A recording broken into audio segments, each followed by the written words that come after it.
All right. I know this is not our normal time on our normal day. However, with the Christmas holidays coming up and we got people traveling everywhere, we wanted to do another live stream. We thought about doing a pre-recorded for tomorrow, but here's what happened. Yesterday, we had a great time. Tina and I had a great time just answering questions on a wide range of topics, from the military to politics to raising kids to marriage, all of it. And it was great. But we could not get to everything, and we had some people getting a little bit upset with us, and we understood because we were trying to get to questions as fast as we could. But in an hour and a half, there were still dozens of questions we weren't able to answer. So we pulled an audible. We went to our community, and in fact, you can check the link in the show notes description. You can see where our community chat is. We went in there. We talked to everyone. Said, "Hey, what if we mixed it up a little bit? Came in tomorrow morning and just had another episode dedicated to answering the questions that we missed." And our community thought that was a great idea, so here we are. And so today, that's what we're going to be doing. Same thing as yesterday, picking up on some of those questions we missed, answering new ones as they come in. We think we've got a better system now to actually track all the questions to make sure we're getting to everybody. Unfortunately, I'm writing, I do not have my beautiful bride, Queen of the Bees. Did I say beans again? You did it again. Queen of the Bees here today, or Master Hines, because he is flown out to see family for Christmas. So Hamilton, the good Hamilton, and I are going to have to hold down the fort. We can hold down the fort. We can hold it down. We're going to see if we're still worth watching without Tina and Christian. But we're going to answer all of your questions and more on this episode, brought to you by Good Ranchers. Thank you so much for joining us. And this is the first time we're streaming at 9 a.m., so we'll see how that goes. But anyway, if you have a question in today's stream for today's episode, make sure you begin your comment with question in all caps. That'll help me find it. That'll help me locate it so that we can get it to Nick, get it right in front of him to where he can see it easily to answer it. And if you haven't already, go down to the link in the description to join our community chat. We would love to get to know you there. All right. Well, as always, I am your host, Nick Freitas. And like I said, our two other people are gone, but the good Hamilton is still here holding down the fort. That is correct. So we're going to jump right into questions, although I've got to answer this one first, because Prim says, "Hey, Nick, much love from the Netherlands. How's the cat?" Well, for those of you who don't know, so I'm a bit allergic to cats. And in the past, we've kind of had some like outdoor ones, but we finally have like a legit indoor, stays in the house cat, because my youngest daughter, who is pretty much daddy's kryptonite, right? She really wanted she really wanted a cat and a kitten. And so we now have a kitten. And yeah, she's cute. How does she play with the dogs? We kind of keep her away from the dogs at this point. We've introduced her to the dogs, so the dogs kind of know not to eat her. The dogs are like 15 times her size. Yeah, but she's like a half Siamese, but she's very, very cute. And so, yeah, here I am live talking about how much I love a kitten. So what is this, day one of being a girl? Like, I don't All right, so let's go ahead and get to it. First question came from Fleetwood. This was from yesterday. He says, "Nick, when should you introduce firearm safety, or when should I introduce firearm safety to my child?" I would say pretty early on. Like, to give you an idea, when my kids were kind of old enough to walk and understand basic instructions, they knew they were not allowed to touch firearms. They were not allowed to touch guns.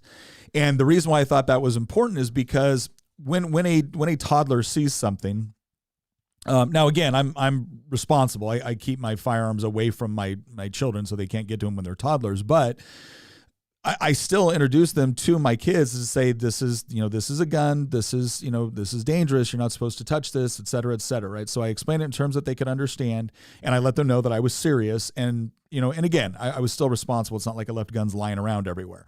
But the moment they were like, gosh, probably 6 or 7. So the moment they were old enough to fire a gun, we went shooting. Now we've got, little 10 acres out here in the country, so we could shoot right there. But as soon as they were old enough to actually grasp the concept and to be able to pull the trigger and follow instructions, they got to fire the guns. And so very, very early on, right? And so almost as soon as they were at an age where they could really like walk around, pick it up, and do something with it, we had them shooting, because we wanted to understand that the firearm is a tool, but it's a dangerous tool. They weren't meant to. They were taught firearm safety. They were taught proper handling. And the good thing about this is that you never know. You may think, well, I don't have guns because I think they're too dangerous for my kids. Okay, but your kids may go over to a sleepover or a party, whatever else, and they might have guns. When your kids understand what a firearm is, that it is a tool, that it is a dangerous tool, that there's proper handling, that there's a proper way to behave around them, it takes away some of the mystery out of it. And now they're able to process how they should behave in this situation. And I think that's actually a far safer way to introduce your children to firearms than by simply telling them that they're dangerous, never exposing them to them, or just not having them at all, because there's other dangers associated with not having a firearm. And so that was the process I used. Other people probably have different ideas, but all I can say is that from the time my kids were very little, they handled firearms properly. They never tried to get in and like, look at guns or try to get them away from us. At least, I mean, you're going to say that I know of, but we never had any instances. By the time my kids were old enough to have like a BB gun or whatnot, we always treated BB guns with the same respect that we treated firearms. So our kids were always very, very aware of who was around them, where the proper firing line was, all of that stuff. So I think you do it pretty much as early as they're able to understand the concepts. That's just me, but again, that worked for us. I think the point you made about handling BB guns like you do firearms, that's so important. My parents did that as well. Yeah. And even airsoft guns, I was playing airsoft with my friends and we were just hanging out. We treated them with respect. Yeah. Yeah. Well, and like the people that the more stuff you try to like hide from your children like that, I don't think you actually make them safer in the process. I think responsible exposure at an age appropriate time. And if people ask, like, well, what's the appropriate age? That kind of depends on your kid. Sure. But I would say generally, I mean, for us, it was around 6. That they actually got to fire something. And again, it's not like I gave them a Barrett 50 cal and said, let's go to the range. They had to be 8 before they did that. And I've actually got pictures of it. You weren't joking. No, I was not joking. But they were firing a 22 at like 6 years old. And again, I think it was great. All right. Any Mouse asks, given the number of times, even on the floor, she's referring to the floor of the House of Delegates since I'm a state legislator, people have pivoted from your argument to an ad hominem attack or the like. Have you noticed any words, phrases, or tells that someone is about to pivot? Yeah, I do. And sometimes it varies based off of the person. People generally use catchphrases or things like that. But one of the things to understand about a floor debate within politics is this isn't a courtroom. It's not like the judge is going to say, it's not like one of the attorneys is going to stand up and say, objection, leading, or whatever. So they can say whatever they want. They can respond however they want to your question. What I've noticed a lot of times on the floor is they'll get to a point where they'll refuse to answer a question because they don't have to. You can say, will the delegate yield for a question? If they say no, then chances are they might have run out of arguments, or they might just not be willing to look stupid on TV. Another thing I hear a lot is nobody wants to, right? Well, nobody wants to do this. Okay, well, you just voted for it. Or nobody wants that. Okay, well, you just voted to make that legal, or you just voted to make that illegal, or whatever it is. But that nobody wants to has become a real indication to me that somebody's about to tell me what they would actually like to do if they had enough power. Another one I've heard from colleagues is, this is in various subcommittee meetings, is we're going back on an issue, and they finally said, well, we can argue about this all day. And I really felt like saying, yeah, but can we? I think you're out of arguments, which is why you're saying this, because you want to wrap this up.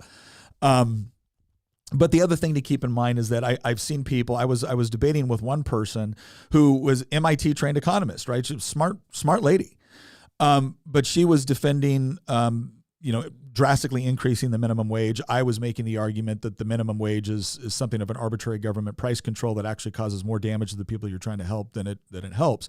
And we were going back and forth on that. And she pivoted to kind of an overt, and again, she had the institutional knowledge to be able to debate this along economic lines, but she pivoted to a heavily emotional argument, which was, this is about human decency, and this is about, okay, well, no, you have to prove that your policy is actually going to achieve good results for people. You can't just declare it to be so or state it as your intention, or suggest that, well, because this economist said this, now, we don't have to agree anymore on basic fundamentals of economics.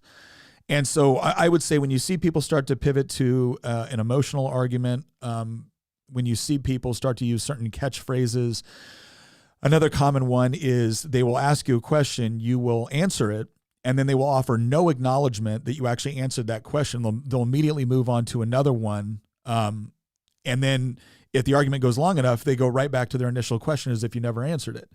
So those are some of the tactics that I see a lot. Those are some of the tools that I see a lot being used, or the tells. But that's just an idea.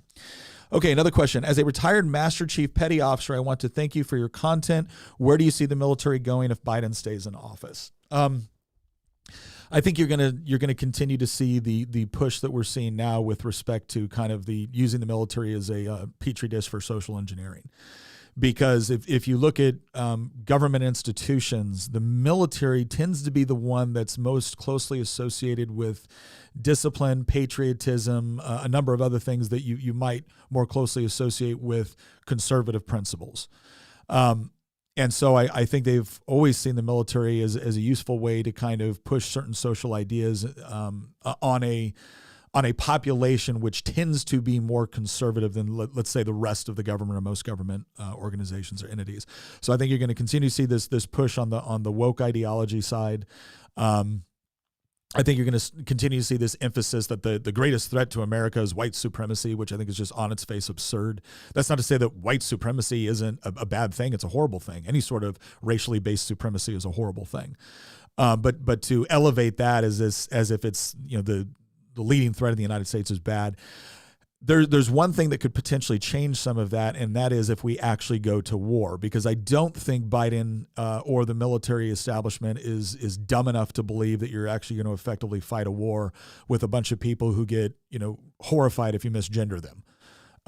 There was a joke that as soon as our military commercials stopped being about, I was raised by two mommies, right? And went back into dudes jumping out of airplanes and whatnot. It was like, oh crap, are we going to war? We've pivoted our marketing strategy toward the actual people we'll need to fight instead of, some sort of social narrative. But I do think the military will continue. I think you're also going to have a major recruiting problem if Biden stays in office, because the sort of people that typically join the military, and again, I joined the military right out of high school, are people that, some are there because they're looking for an economic or maybe an academic opportunity. I certainly considered that, but I was there because it was kind of the traditional, I wanted to serve my country. I wanted to, prove myself as a man. I want to do all those things. And I think that's going to be hard to do in a military, which it is. One, you have more and more veterans that are encouraging their children to probably stay away because of the mismanagement of the military and what we saw in the withdrawal in Afghanistan and things of that nature, but also because of the woke policy. So I think that's what you'll see if Biden stays in. Okay, let me see here. What's this next one? Okay, Mike asked, do you have any advice for a single father trying to raise a young man to be a godly man in this ungodly world? Yeah. Spend as much. I can only imagine how difficult single fatherhood is, because being a single parent in general is very difficult. And as I've shared before, I would spend the school years with my mom, and then the summers with my dad. And now my mom got remarried but got divorced again. He wasn't a horrible guy or anything. He just wasn't the right guy. And then my dad got remarried. They stayed together quite a while, but now they're going through a divorce. So it's kind of interesting. But I will say this. First, demonstrating for your son the sort of man that he needs to be, right? He needs to see it demonstrated in you, not just discussed with him, because he is watching you. And I do believe that sons have a natural inclination to want to be like, they want to believe that their dad is a superhero. They want to believe that their dad is a protector and a provider and is brave. Like, they want to be able to tell their friends at school, my dad could beat up your dad, and actually be confident that you could do it. So some of it is, again, not being overly aggressive or violent or anything like that, but keep yourself in shape. Be honest. Be a man of your word. Be someone that he can legitimately look up to. Spend time with him so he knows what a good man does and how a good man speaks. Do all of that first, and then as they become older, I think it's important for you to do things with your son that are challenging. I cannot tell you, we found it later. I mean, he was 17 when we started, but we do MMA together, and that's been a great experience for both of us. Helps keep us in shape. It's a good martial art. We have a great coach. So I would say doing stuff like that, finding challenges for them, not allowing them to make excuses, letting them know that as they get older, you expect them to be honorable, you expect them to be brave, and then reward them when they are, even if it costs them something. But really pushing that value of integrity and truth, because these things are naturally good regardless of what the culture tells us. And they work regardless of what the culture tells us. And there's a certain ownership that a young man will begin to take of those things, especially when they see them in their father. And then when they rise up to the occasion and their father looks at them and says, I'm proud of you for doing that. So I think your son needs to know that you love him, that you're proud of him, that you're on his side. But you can't just say these things. They have to be demonstrated. And then the number one thing I would just remind everybody is men desire respect. And respect and love are almost synonymous terms with men. It is very difficult for us to conceive of an environment where we are loved but not respected. And in fact, when someone demonstrates love toward us and we know they don't respect us, I think a lot of times it comes off as pity, and men do not like to feel pitied. And so I would just encourage that as you're going through this time with your son, you need to challenge him. When he steps up, you let him know you're proud of him.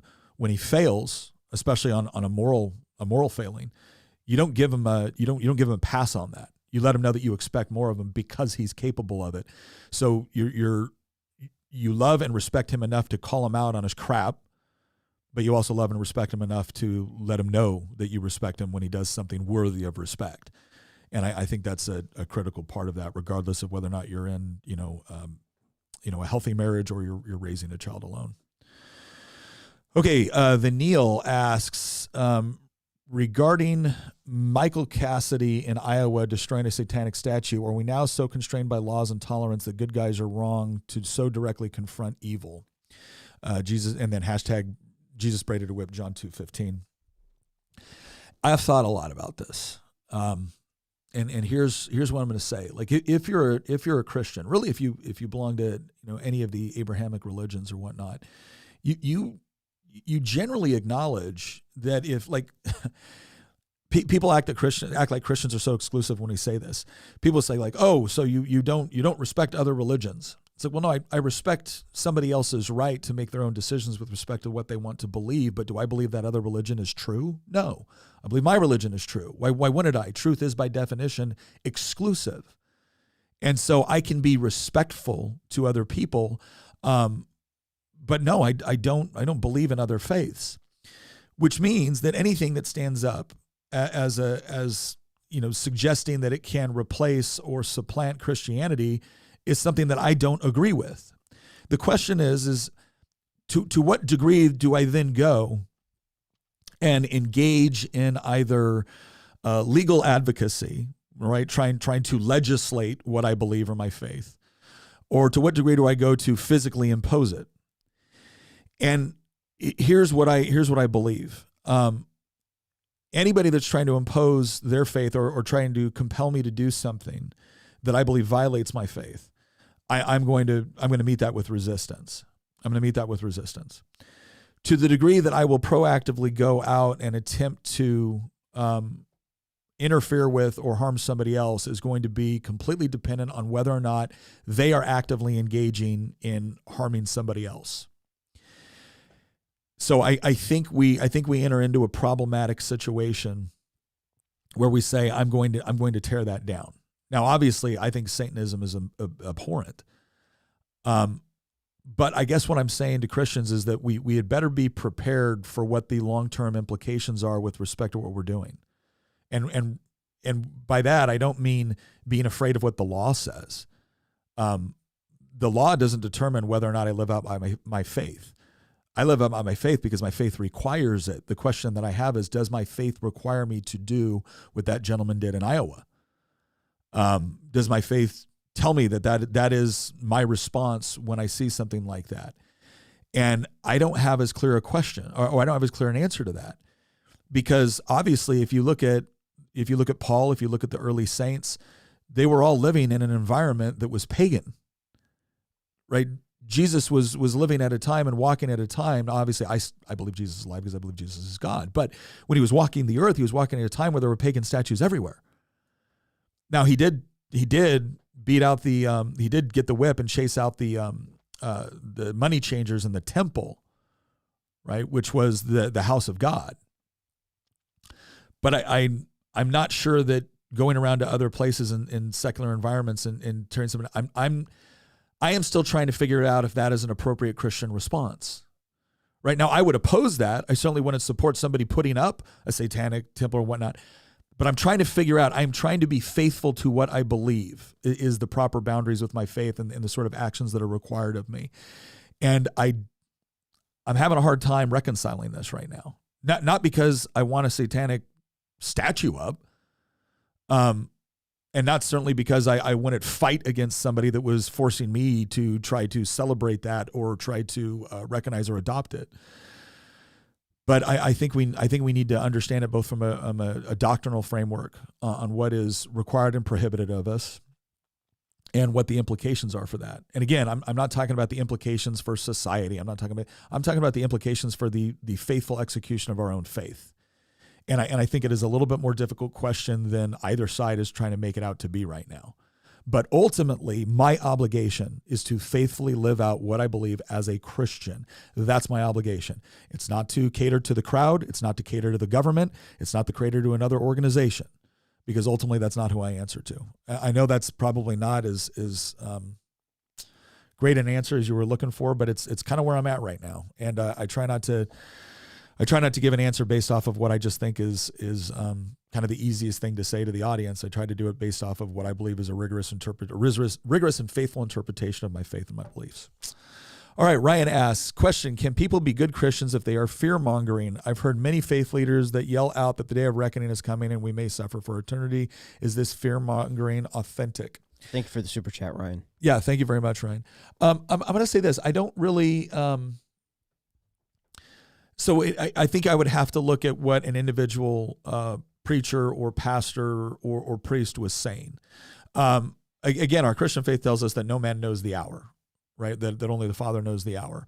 It also tells us to be prepared, right, into the signs. I've always been skeptical of people that are constantly saying, "Oh, it's right around the corner. Oh, it's this. Oh, it's that." I think my job is to faithfully live out what I believe in accordance with what the Scripture says, with what Christ says, whether end times are tomorrow, or they're 100 years from now, or they're 1,000 years from now. My obligation doesn't change, and I think that's where the focus should be. By the same token, I think it's also important to tell people that I think there's a problem with Christian evangelism or theology that focuses exclusively on this idea that follow Jesus because he's your buddy, or follow Jesus because he's going to make your life better. I don't think that's an accurate description of what's actually going on, and I don't think that Christ actually preached that way either. I think it's follow this because it's true, and because the truth, truth, love, and justice, those things are all necessary to one another. So, we should fear God, right? We should fear God, and so I don't think it's necessarily inappropriate for a pastor to say that. You should have a healthy degree of fear, that you should be paying attention to what's going on in the world, and that you should be willing to stand up against things that are wrong, and that you should be prepared. But that obviously can cross over into something that's potentially heretical in this whole idea of, it's, end times tomorrow, like as if they know. Okay, Brett Kahn. What are 3 most important things you learned in the military as a father, as a husband, and as an elected official? Oh my gosh. So what are we up to? 12 things now? So I will tell you this much right off the bat. So, because a lot of the things I learned in all 4 of those areas are somewhat similar. So for all 4 of them, I will tell you that you have to have a good grip on who you are and what you believe. Now, again, that is rooted in my faith. That is the foundation of my worldview. And then going forth from that worldview, knowing, believing in objective truth and objective morality, and making a decision, and I say that intentionally, making a decision that you are going to seek truth and that you're going to try to live morally and upright regardless of the situation is critical no matter what you're doing as a soldier, husband, father, or elected official. One of the things I learned in that was really hammered home in the military is life isn't fair, things aren't fair, things get hard, and nobody cares, do your job. And And in order to do your job well in dangerous situations, you would better be disciplined because you're not always going to be motivated. Believe me, when I'm walking through Florida phase of Ranger School and I am soaking wet and I have lost 20 pounds in the last 7 weeks and I'm hungry and I'm tired, I'm not motivated. But if you don't do your job, somebody else is going to suffer. And when you train like that and you develop discipline in trained environments, it makes it a lot easier to do your job effectively in combat environments. And so I think that combination of understanding that, yeah, crap ain't fair, get over it, and go do your job. And then developing the discipline in order to be able to do your job in dangerous situations or high-stress situations were two of the things that I really took away from the military and really respect that. As a husband, I've learned that you when we talk about being the head of your household, what that means from our perspective is servant leadership, which is to say that, yes, I am in charge of my household. But it also means that I have to live my life in such a way to where my wife doesn't follow my lead merely because she may be obligated to, but she follows it because she thinks I'm worthy of following. And that version of following within a husband and wife relationship is not subservient. I think that's important to understand. Like I'm not in charge under my own authority. By the same token, it also means, in order to display that leadership, not only do I have to seek truth and operate in love, I also have to prioritize her well-being and safety above my own. And she has to be confident that I will do that. I can't just tell that to her. It has to be demonstrated in our lives. And the moment I got married, my mindset was, it's the whole burn the ships. There is no exit strategy. And people look at that, oh, that's convenient. Oh, you got lucky. Okay. I'm going to live my life as if my decisions matter, and you can live your life as if you're lucky and hope that works out for you. But I accepted that responsibility. And as a result, I love my wife more now than the day I married her, which I couldn't have imagined was even possible. And part of it is as a result of going through struggles together. So I would say it's about taking on the proper role of understanding your role as a husband. The other thing that I would say that I learned that was very important to me in our marriage is I trust my wife's discernment. There had been a number of times early on in our marriage where Tina would say, like, I just don't know about this. This doesn't seem right, or I don't know about that person. I'm like, what's the problem? Explain it to me. I'm a very logical, linear thinking sort of guy. Show me the evidence. And when she couldn't articulate the evidence in a way that I found satisfactory, I would sometimes dismiss it. I learned very quickly not to do that. There are things that she picks up on. Again, the world calls it intuition. Christians oftentimes call it discernment. But there are things that your wife is going to pick up on. And some of those might be biological markers. Other those things might just be if she's a woman of prayer like mine is. They will pick up on some things, and they will understand things, and it is wise to trust them and then maybe figure out later when they can better articulate it or when you can better understand it. But do not just disregard your wife. If you're married to a good, rational woman and she says something's off, then something's probably off. As a father, the number one thing I've learned is presence.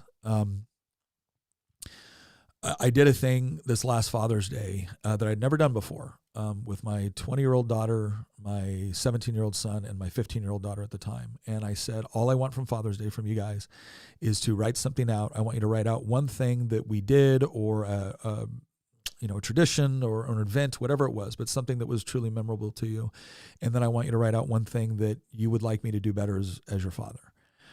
And man, without breaking up, what all three of them listed as things that were important to them were things that we got to do together that were formative to them, that formed a bond between us, that was something that was ours. And I think this is really critical, and parents lose this a lot. They think that buying their kids stuff or taking them maybe to like Disneyland or something like that is what forms those lasting memories. But what I found is that it's certain things that you and your child do together that they don't necessarily do with all of their friends, or they don't necessarily do with other people. And what it is it becomes your guys' thing. And that's important. And each one of my kids told me that the only thing they'd like more of is more of that. And man, that hits you where you live, man. So that's what I would say. As an elected official, the number one thing that I've learned is obviously it is politics is not incentivized toward standing to your principles. Politics is incentivized toward compromise, which is not always in and of itself bad, but it's oftentimes incentivized toward a very manipulative form of compromise, where you are responding to things as opposed to attempting to stand against the tide when you need to, because it's so easy to go with the flow in politics. The other thing I've learned in politics is the number of people who will be very, very strong and genuine friends is not like the military. I tell buddies of mine who are veterans that are going in the military, I'm like, dude, this ain't the military. And I'm gonna tell you right now, you have a certain code that you are probably gonna live by. And you see this a lot within occupations where you're doing dangerous and potentially violent things, where you have to have each other's back no matter what. I said, you're going to have some people in politics that will do that for you. But you should not assume that is the norm of the culture, because it isn't. So I hope that answers those questions. Arthur asked me, what is the benefit of having the kind of legislature that isn't the citizen legislature model? All right, so to explain this real quick, there's when you look at legislatures, there's the professional model and the citizen model, right? Roughly. The professional model is essentially full-time, which is to say that they are always in session, or not always in session, but there isn't a point where they're that their primary job is not expected to be a legislator. So if you're a member of Congress, you may be in DC, you may be back in your district, but you being a congressman or a congresswoman is your primary occupation. And we have about 4 states. I think it's California, Pennsylvania, Michigan. Can't remember the fourth. I think maybe it's New York. I'm not sure. But they're full-time legislatures. Virginia and 46 other states are part-time, or what we call citizen legislatures, which is to say that you certainly don't make enough money to live off of. Virginia is actually a little bit higher than a lot of states. If you're a member of the House of Delegates, which is like the House of Representatives, but on the state level, you make about a little over $17,000 a year. You have like an office budget and things like that, but your salary is a little over $17,000 a year. And again, you're in session for 60 days out of the year in even years, 45 and odd. Texas, the state legislature only meets once every 2 years. You can have special sessions called by the governor and things like that. But again, you're not down in Richmond the whole time. You spend the vast majority of your life living back home in your district.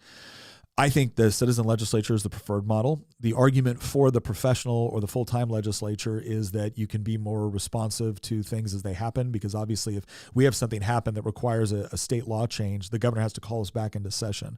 Whereas if you're in Congress, well, you're going to be right back there in 2 weeks, right? Or if you're in a full-time legislature, you might be back there next week.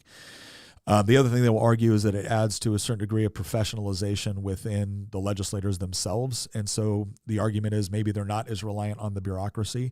I'm going to tell you right now, I don't buy those arguments. I think citizen legislatures are far superior, because I don't think we should look at this as a career.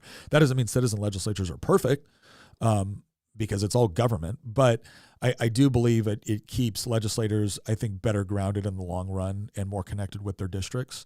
And it forces them to do their work within a relatively short period of time and get back to real life, as opposed to staying in an environment where everyone's like, oh, delegate, oh, can we meet with you? Oh, thank you so much for your time, delegate. Oh, so but that would be the benefit of the other model but again, I don't think it's beneficial. Hey, can we hit the super chat from Buff Geek? Yeah, sure. Real quick. All right, so Buff Geek, thank you very much for the super chat. How does the Conservative Party become more unified and begin to unify the country again? It feels like we are missing a common goal or enemy, like the space race post 9/11 or the Germans of World War II. So Buff Geek, it's interesting that you say this. We just did a Y Minute. And if you want to check those out on YouTube, you can just go to the Y Minutes with Nick Freitas. We just did a Y Minute where we're talking about Venezuela potentially invading Guyana. And we asked the question, like, why are they doing this? And it's basically it's ultimately based off of about a 200-year-old border dispute. Now, why are they doing this? Well, is it just because the new oil was found off the coastline of the disputed territory, or was it because the gold mines were located in that disputed territory? No. They're doing it because their own country is in shambles right now, and foreign wars, or the way the saying goes, is war abroad is peace at home. And so, unfortunately, a lot of times when a society doesn't have an external enemy or some sort of objective that it feels some sort of national unity around, it tends to turn inward with respect to its problems. Now, I'm certainly not advocating war as an alternative to that. I think we should find productive things to do. But I don't know that – I think part of the problem with the Republican Party right now is that we aren't very unified in what our overall mission is. And part of the difficulty of that is because our mission is supposed to be limiting government power and empowering individuals to be able to live their own lives within the marketplace and to make their own decisions with respect to their education, their health care, their children. But unfortunately, more and more people have become dependent on the government. That has been a deliberate attempt, I think. And as the government becomes more involved in every aspect of our lives, especially, education, I think is one of the reasons for this, people become convinced that government is just the way you solve problems. And so a lot of times they'll look at Republicans who are saying, well, we don't need to spend money on this, or we don't need this government agency, or they're looking at them like, what do you mean you don't need the Department of Education? Don't you want education? And we're looking at them going, we had education in this country for like 2 centuries before we had the Department of Education. We don't need this. It's actually hindering education as opposed to helping it. So part of the problem is we talk a lot about what we want to get rid of or what shouldn't exist, and we don't paint a very good picture of what exists in its place. And what exists in its place should not be a Republican version of a Democrat program, a Democrat government program. What should be in its place is the idea of what happens when you get to keep more of your own money. It means you get to invest more. It means you get to do more with your family. It means you get to expand your business. What happens when you have more control over your child's education? Well, it means you get to tailor their education to things that actually help your individual child instead of subjecting them to a mass production approach to education. What does healthcare mean? Well, it means we don't have this mountain of bureaucracy that has been designed to favor certain industries at the expense of you being able to get healthcare relatively free. I mean, how wonderful would it be to go back to the days where you could get legitimate house calls by doctors to where you're not having to sit in an emergency room for 2 hours? That's the sort of vision that we have to paint of a future people actually would enjoy and want. And then we actually have to come up with a model. Like I'm a big believer that, for instance, in the Virginia House of Delegates, I'll tell you exactly what we should do for our next election cycle. We shouldn't be talking about, oh, we're just going to lower taxes. No. We should be talking about, if you elect us within the first 30 days of us being in power, we will lower this tax, we will get rid of these regulations, we'll empower you to send your child to the school they want to go to. We'll do all of those things, give specific policies and objectives, and give a deadline. And that gives people something to focus on. It's like, okay, we're going to do these things, which will have these positive outcomes, and they're going to do it within 30 days. And then when you get done doing that, what's your next objective? What's the next way that we're going to empower people or make them more free or help them become more prosperous through their own power rather than government manipulation? And then you give a deadline and you focus on it and you work toward those deadlines. But I think the problem right now is we talk in these either philosophical, esoteric, or non-specific timelines, and people just don't buy it. Whereas Democrats are getting out there and saying, elect us and we'll give you stuff. And we're going to take it from that mean guy over there who's rich, and he's probably rich at your expense. So I think we have to paint a better picture of the future that we're actually trying to achieve instead of just talking in philosophical principles and not giving specifics or deadlines for people to check in to make sure we're doing what we're doing. Okay, thank you very much, Buff. We got another one from Ryan Smith here. I appreciate all of your videos. This channel and WPS helped me find God again and become a better leader for my family. Ryan, you just gave me the greatest compliment anyone has ever given me for what we do on here. So on behalf of myself, Hamilton, Tina, and Christian, thank you. Yeah, thank you. Ryan Smith, again, thank you very much for the super chat. Question, can people be good Christians if they are fear-mongering? Okay, this was one that we answered a little bit earlier, and I hope we gave an adequate answer for that. Please always feel free to go on a circle, let me know, or send me a direct message if there's another way I can kind of approach that question for you. Lee says, thank you for the super chat. How do you create a relationship with a son where he can respect, honor, and love you as both a father and a friend? Being a friend with your child is the reward you get for being a good father. Because part of what you're doing is you're helping to create a little human being that you won't mind being friends with one day. But if you are focused on being a friend with your child, when they really need a father, when they really need an authority figure and structure, what's going to end up happening is you're probably going to raise a kid you don't want to be friends with. Not really. You'll love them. That doesn't mean you want to hang out with them. It doesn't mean you want to be friends with them. And so I think what you do is, again, you provide that safety and that love which structure and authority provides. So your kid from a very early age needs to know that you are there to protect them. And once you've established that level of trust, the methods in which you demonstrate it change. But my son is now 18. So legally he's an adult. But he's finishing high school. He's still at home. I'm the authority figure. Now, I will tell you this. When he leaves my home, he will still be my son. He will always be my son. But at that point, the dynamic in the relationship will change. And I will respect him developing his own establishment with his own family. And one of the ways I will demonstrate that respect is that when he is running his household, it is not my job to come in and tell him how to do it. My job was to set the stage for that and set examples for that, appropriate examples for that, all the way up into the point where he leaves. And I can tell you right now, I'm not going to have any trouble being friends with my son because I love and respect him and the man that he is becoming. So I think spend time, do fun things with your kids. Again, when I talk about the authority, when I talk about the protector and the provider, that doesn't mean at the expense of being fun. I am goofy with my kids. I'm not afraid to be, embarrassing around my kids.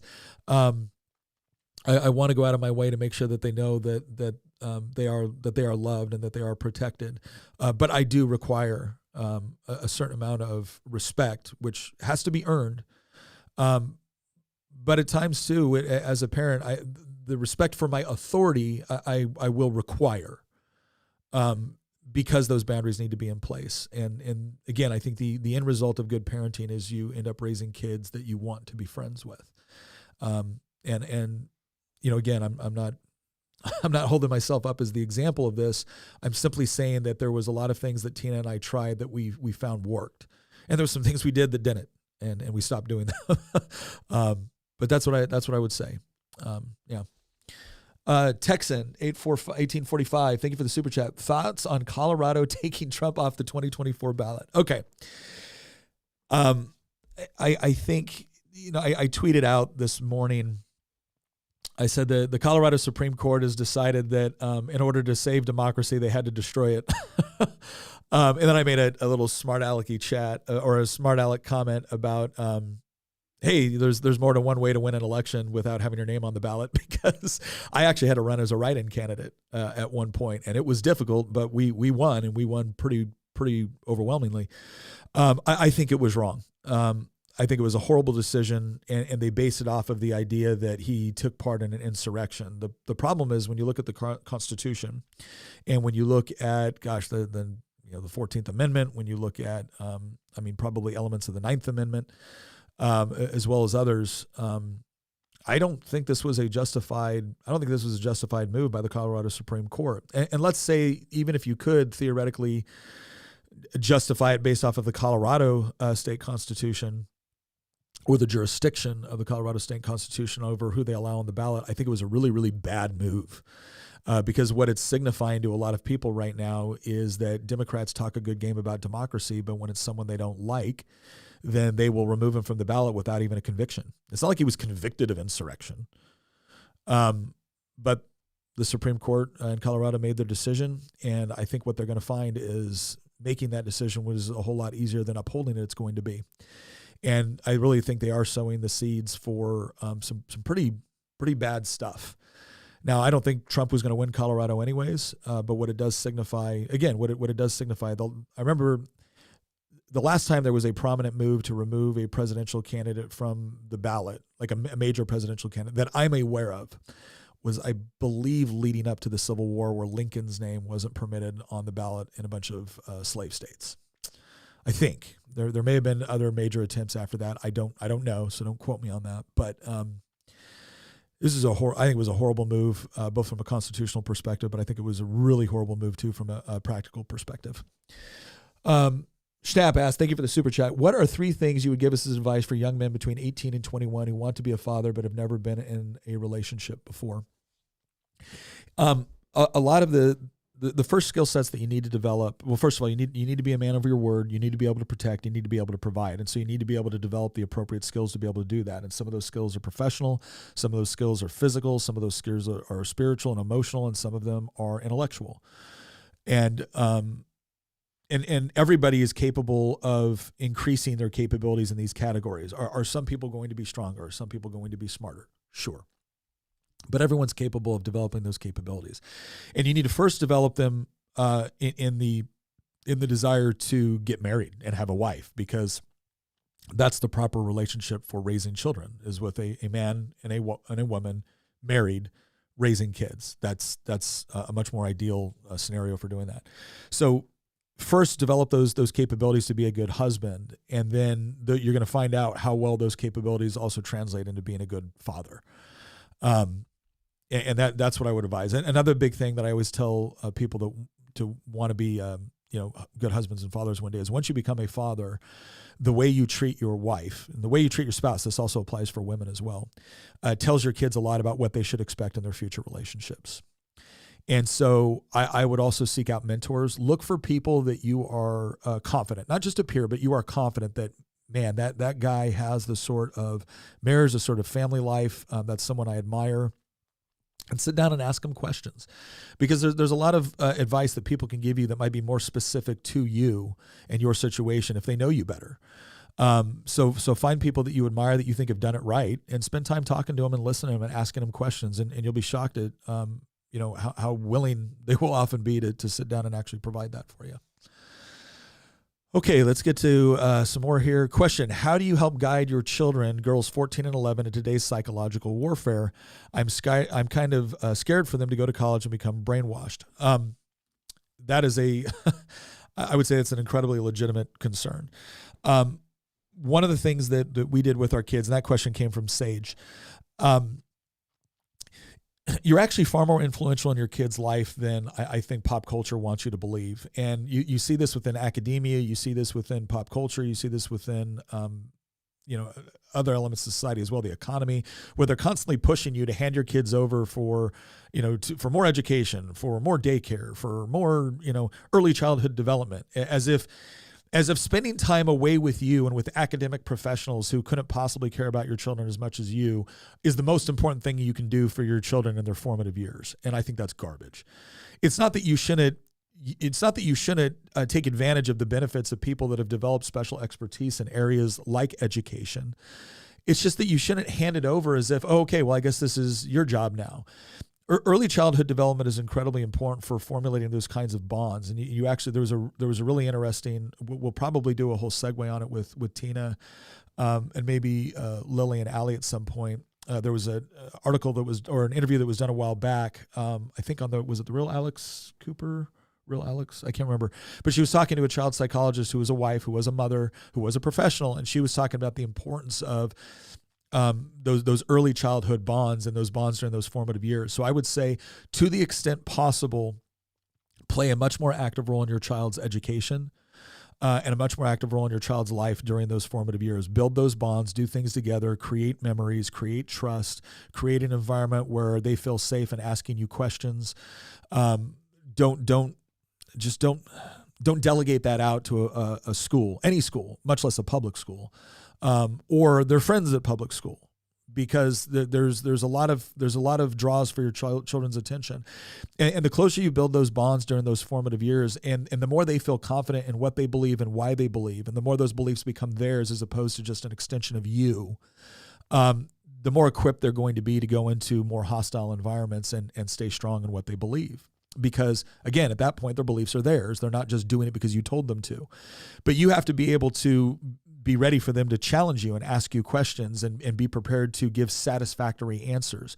And because I said so, or that's not the way we raised you, are not satisfactory answers. You have to be able to give them an intellectually rigorous answer, because that will be demanded of them when they go into other environments. The other thing I would say is, look, not all colleges are equal. Some colleges are going to actively work to turn your child into an activist.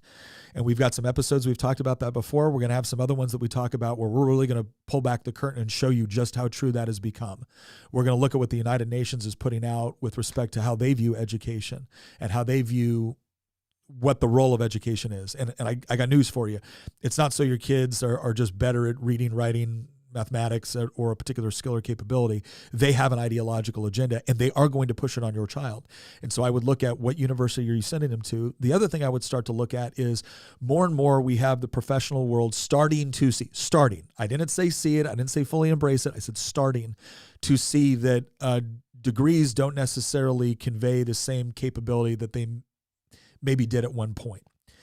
And companies are becoming a little bit more leery of hiring someone that has a degree but is really good at being an activist instead of what they're paying them to do.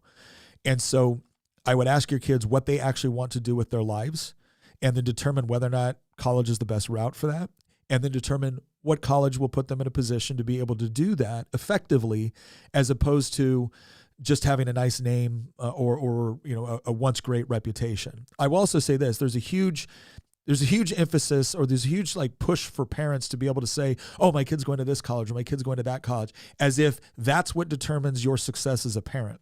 That isn't. It isn't. And so don't feel that pressure to push the college route if the college route isn't necessary for what your child wants to do. Because ultimately what your child needs to be able to do is provide for themselves and to be a good human being. And college is definitely not always the best way to achieve that. We'll try to go a little bit faster on these questions because I know we got a lot. Mitchell, question. With all the advances in technology, cell phones, cybersecurity, AI, and robotics, do you feel like this is a time of rebirth where we have a duty to create a brand new system of government? I don't know about a brand new system of government. I do think the governmental framework that we set up was pretty good, but I think we put too much emphasis on what the government should be doing, when in reality, I think we should put a lot more emphasis on creating the sort of culture that believes in things like objective truth, objective morality, personal responsibility. When you have a culture that supports those things, you end up with a government which reinforces those things. When you have a culture that doesn't support those things, you end up with governments that are either trying to repress you based off of all the damage that is done in a society where people no longer believe in personal responsibility, or you have politicians that are manipulating the democratic process because they've realized all they need to do to win an election is promise enough stuff to 51% of the population at the expense of 49% of it. And that's always been the problem with democracy. That's always been the problem with democratic systems, which is why the founders did not set up a pure democracy. They set up a system, they set up a constitutional republic, a federalist constitutional republic with democratic processes for the election of representatives and democratic processes with respect to how those representatives adjudicate differences of opinion on policy within the system, within the lawmaking system. And I do think overall there's a lot to be said for that sort of system, provided that you're actually being governed by it. Right now, in large part because of the 16th Amendment to the Constitution, we have a federal government that's doing any number of things that it was never designed to do, is not very good at doing, and is creating a lot of problems for us because it's also created this false expectation in the voting public. Well, if I got a problem, I just go to the federal government. So I think we certainly need to take all of the technologies into consideration when looking at government. But the number one question I'm going to ask of any government arrangement is, how good a job do you do protecting individual liberty, private property rights, and self-determination? Right? How well do you do? How well does that system do protecting those things? If I believe it will do a good job protecting those things, I am far more likely to consider it. But yeah, I think too much emphasis has been put on government shaping culture instead of us really putting more emphasis on our role in shaping culture in the sort of way that we want to see it, and we want to see it reflected. Okay, let me see here. Oops, sorry, I'm clicking these off. Okay, question. We're in the process. What is the process for changing city ordinances? The city I live in doesn't allow any livestock, including chickens. I have a 2/3 of an acre, which is plenty of land. Thank you for everything. So Ben, here's what I would say. Whenever you're looking at city, a lot of those ordinances are determined by your city council, your town council. If you're in a county, your board of supervisors. A lot of it has to do with zoning laws, and so you might want to go to like a planning commission first to talk about it there. That might be the first step in the process. It kind of differs based off of your city, state, etc. But those are things like chickens and livestock that's usually determined by local ordinance. And most of your city councils are going to have either subcommittees or commissions that kind of review potential policy changes before they vote on it. So getting to know the members of those appropriate commissions, or the members on the town council or city council that may sit on the appropriate subcommittees, that's usually going to be your first step in kind of determining what the law is. The other thing that you want to do is you want to make sure that you actually have buy-in from your community. So if you're just coming there saying, I want to see this change, and then you show up at the city council meeting or the planning commission meeting and 20 of your neighbors show up and say this is a horrible idea, you are not going to get what you want. So you really need to, again, it would be nice if we could just win these arguments based off of good philosophical arguments. democracy does not always favor that, right? So, getting a bunch of people on board with this and showing up and demonstrating to those local elected officials that there really is a broad-based community support for a particular policy is good. So again, start with understanding what the law currently is, articulate what it is that you want to do, start talking to your neighbors first to determine whether or not there's community buy-in, because what you might find is you might have to adjust things a little bit to get certain people on board, and then go through that process of saying, okay, I've got my people, I'm ready to show up, I've got my information, and that's the best way to usually achieve that. Okay, so somebody said, question, I want to have kids, but I'm overweight. Should I focus on my health first before trying to have a child with my wife? Look, overweight can be somewhat of a subjective term. I don't think you have to be in perfect physical condition to be able to have children. By the same token, there's a lot of benefits that come with getting your weight under control. Like, there's a lot of health benefits for you. There's a lot of benefits for you as a protector, as a provider.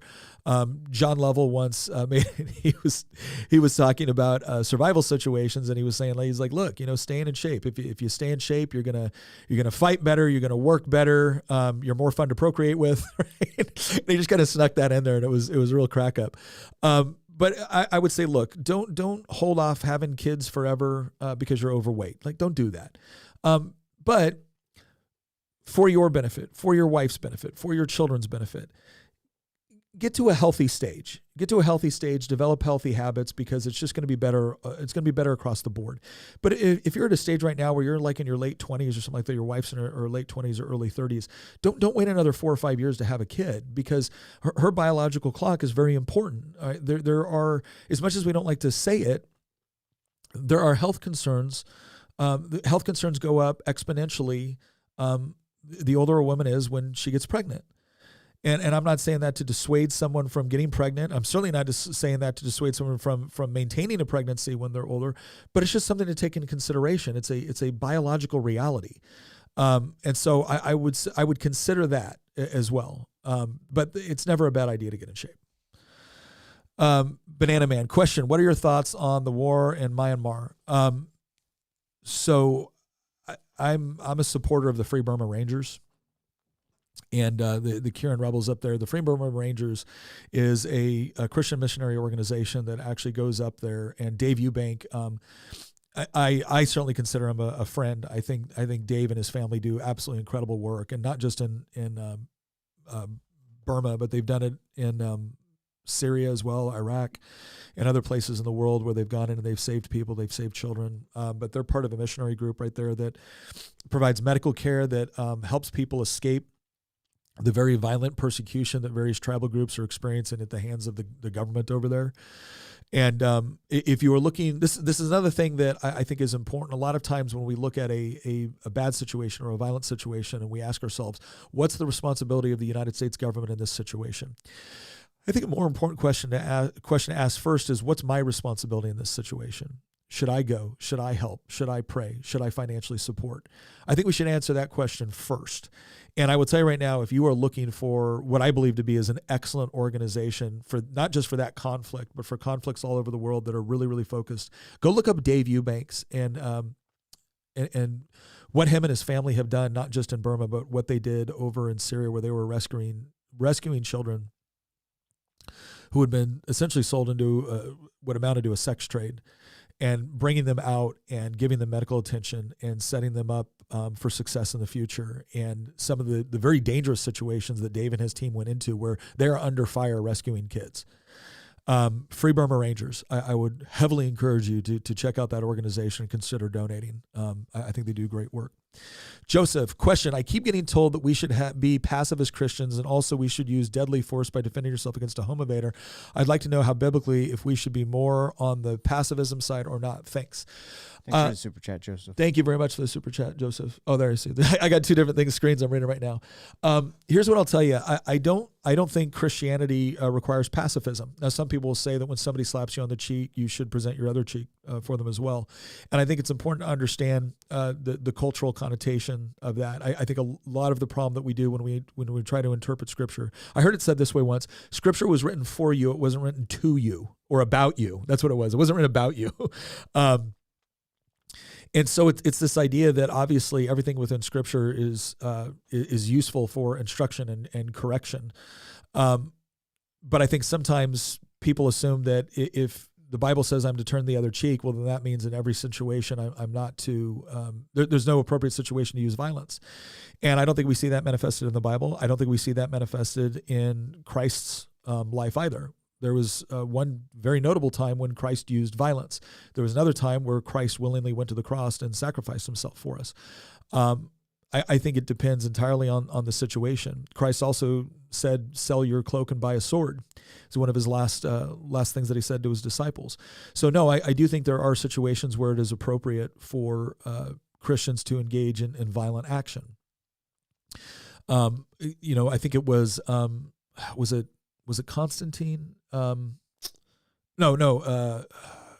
Augustine. Augustine, he developed a concept of just war theory that was heavily influenced by Christianity that I think is an interesting concept to look at when it comes to war. And then when it comes to Christians engaging in violent activity, I usually think it should be associated with defensive action as opposed to aggressive action. Now, obviously, in a war, you have to conduct aggressive actions. I also don't think defensive means I can't strike unless you hit me first. If you threaten me with physical violence, if you threaten my children with physical violence, I'm going to hurt you, right? I'm going to neutralize that threat. But I didn't initiate the aggression. And I think that's, generally speaking, a good place to start. And I think that there's good biblical justification for that. But I don't think Scripture calls us to be pacifists. Okay, what did I get here? Willem, how you doing, man?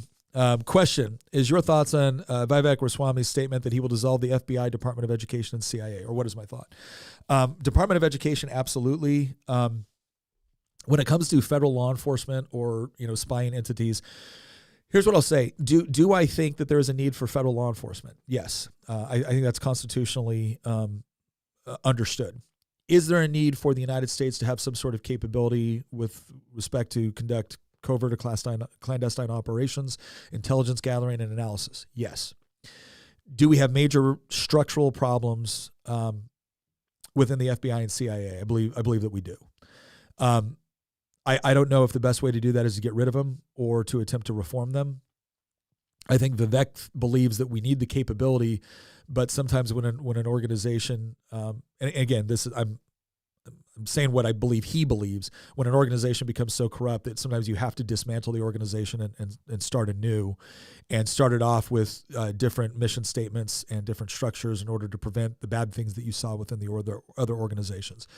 And so I think anybody that dismisses the idea outright, I'm a little bit skeptical of whether or not they understand some of the systemic problems that we've had within those organizations. Department of Education, again, I think that's an easy one. You just get rid of it. But so I would say I do believe that there is some need for federal law enforcement. I do believe that there is some need for, again, covert clandestine operations in service to foreign defense, not domestic, but foreign defense. But whether or not those organizations can be effectively reformed, I don't know. If you would ask me that 5 years ago, I would have said, well, no, you just reform them. Now I'm a little bit more skeptical. And it's not because there aren't great people that serve within those organizations. There's incredibly great and brave people that are public servants and that love their country and that love their Constitution.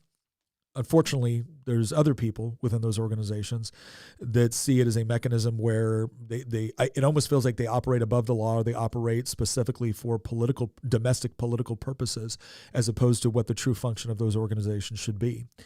And so I don't think it's inappropriate for Vivek to say that might be an appropriate course of action. I haven't made up my mind yet on whether or not they should completely go away or they should be drastically and fundamentally reformed. And you could argue that if you're going to fundamentally reform something, you're essentially changing it, and that's a fair argument. Scott, question: what would Nick look like without the beard? Google Nick Freitas. Google Nick Freitas, and you will see. In fact, I think the picture on my campaign website is still beardless. I think it's been updated. Has it been updated? Okay. Yeah. So no, for most of my life, I did not have a beard, right? I only started having it. I had a long, glorious mustache in Iraq. And by glorious, I mean Tom Selleck-esque. My wife told me, Tina, Queen of the Bees, actually told me, nice mustache, honey. That stays in Iraq. So she likes the beard. She liked the goatee for a while. She does not like the mustache. She does. Interestingly enough, though, Scott, you know what she does like? The Fu Manchu. Because nothing says, I live in a trailer. No, I'm kidding. I'm kidding. I know that was mean. All right. Let me see here. We've gotten to that. Okay, good deal. Let's look at some of these other questions. I'm going to go there pretty quick. Let me see. Sorry, Rodney and Amanda asked, question, we're pretty active in discussing with our children what they're seeing politically throughout the world. Are we wrong in this approach? And if so, what age is appropriate? I don't know how old your children are, but I will say that anybody that tells you that you shouldn't discuss politics or religion with your children is setting their own kids up for success, because I guarantee you people are going to talk to them about politics and religion. But if it's not the people that love them the most, well, then it will be people that don't love them the most. I think what you should do is obviously discuss things at an age appropriate level. I think we talked about, religion and, political stuff or right and wrong, or ideas. We didn't necessarily couch it in Republican and Democrat when they were 6. But we would still talk about things like, justice and fairness and things of that nature. And so I think it's appropriate to set the groundwork early with, again, the idea of truth and morality, objective truth, objective morality, and differentiating that from make-believe. And then as they get a little bit older and they start to understand more complex concepts, that's when you introduce them to kind of like the next level. But let me give you an example of this. I heard somebody say, you can't legislate morality. And I looked back and I said, actually, it's the only thing you can legislate. And they looked at me like, so you think we should I said, no, what I'm saying is I'm not saying that we should legislate every religious moray, but I am saying that every single piece of legislation is rooted in some sort of moral premise. The fact that you're not allowed to speed is not because going 56 and a 55 is inherently immoral.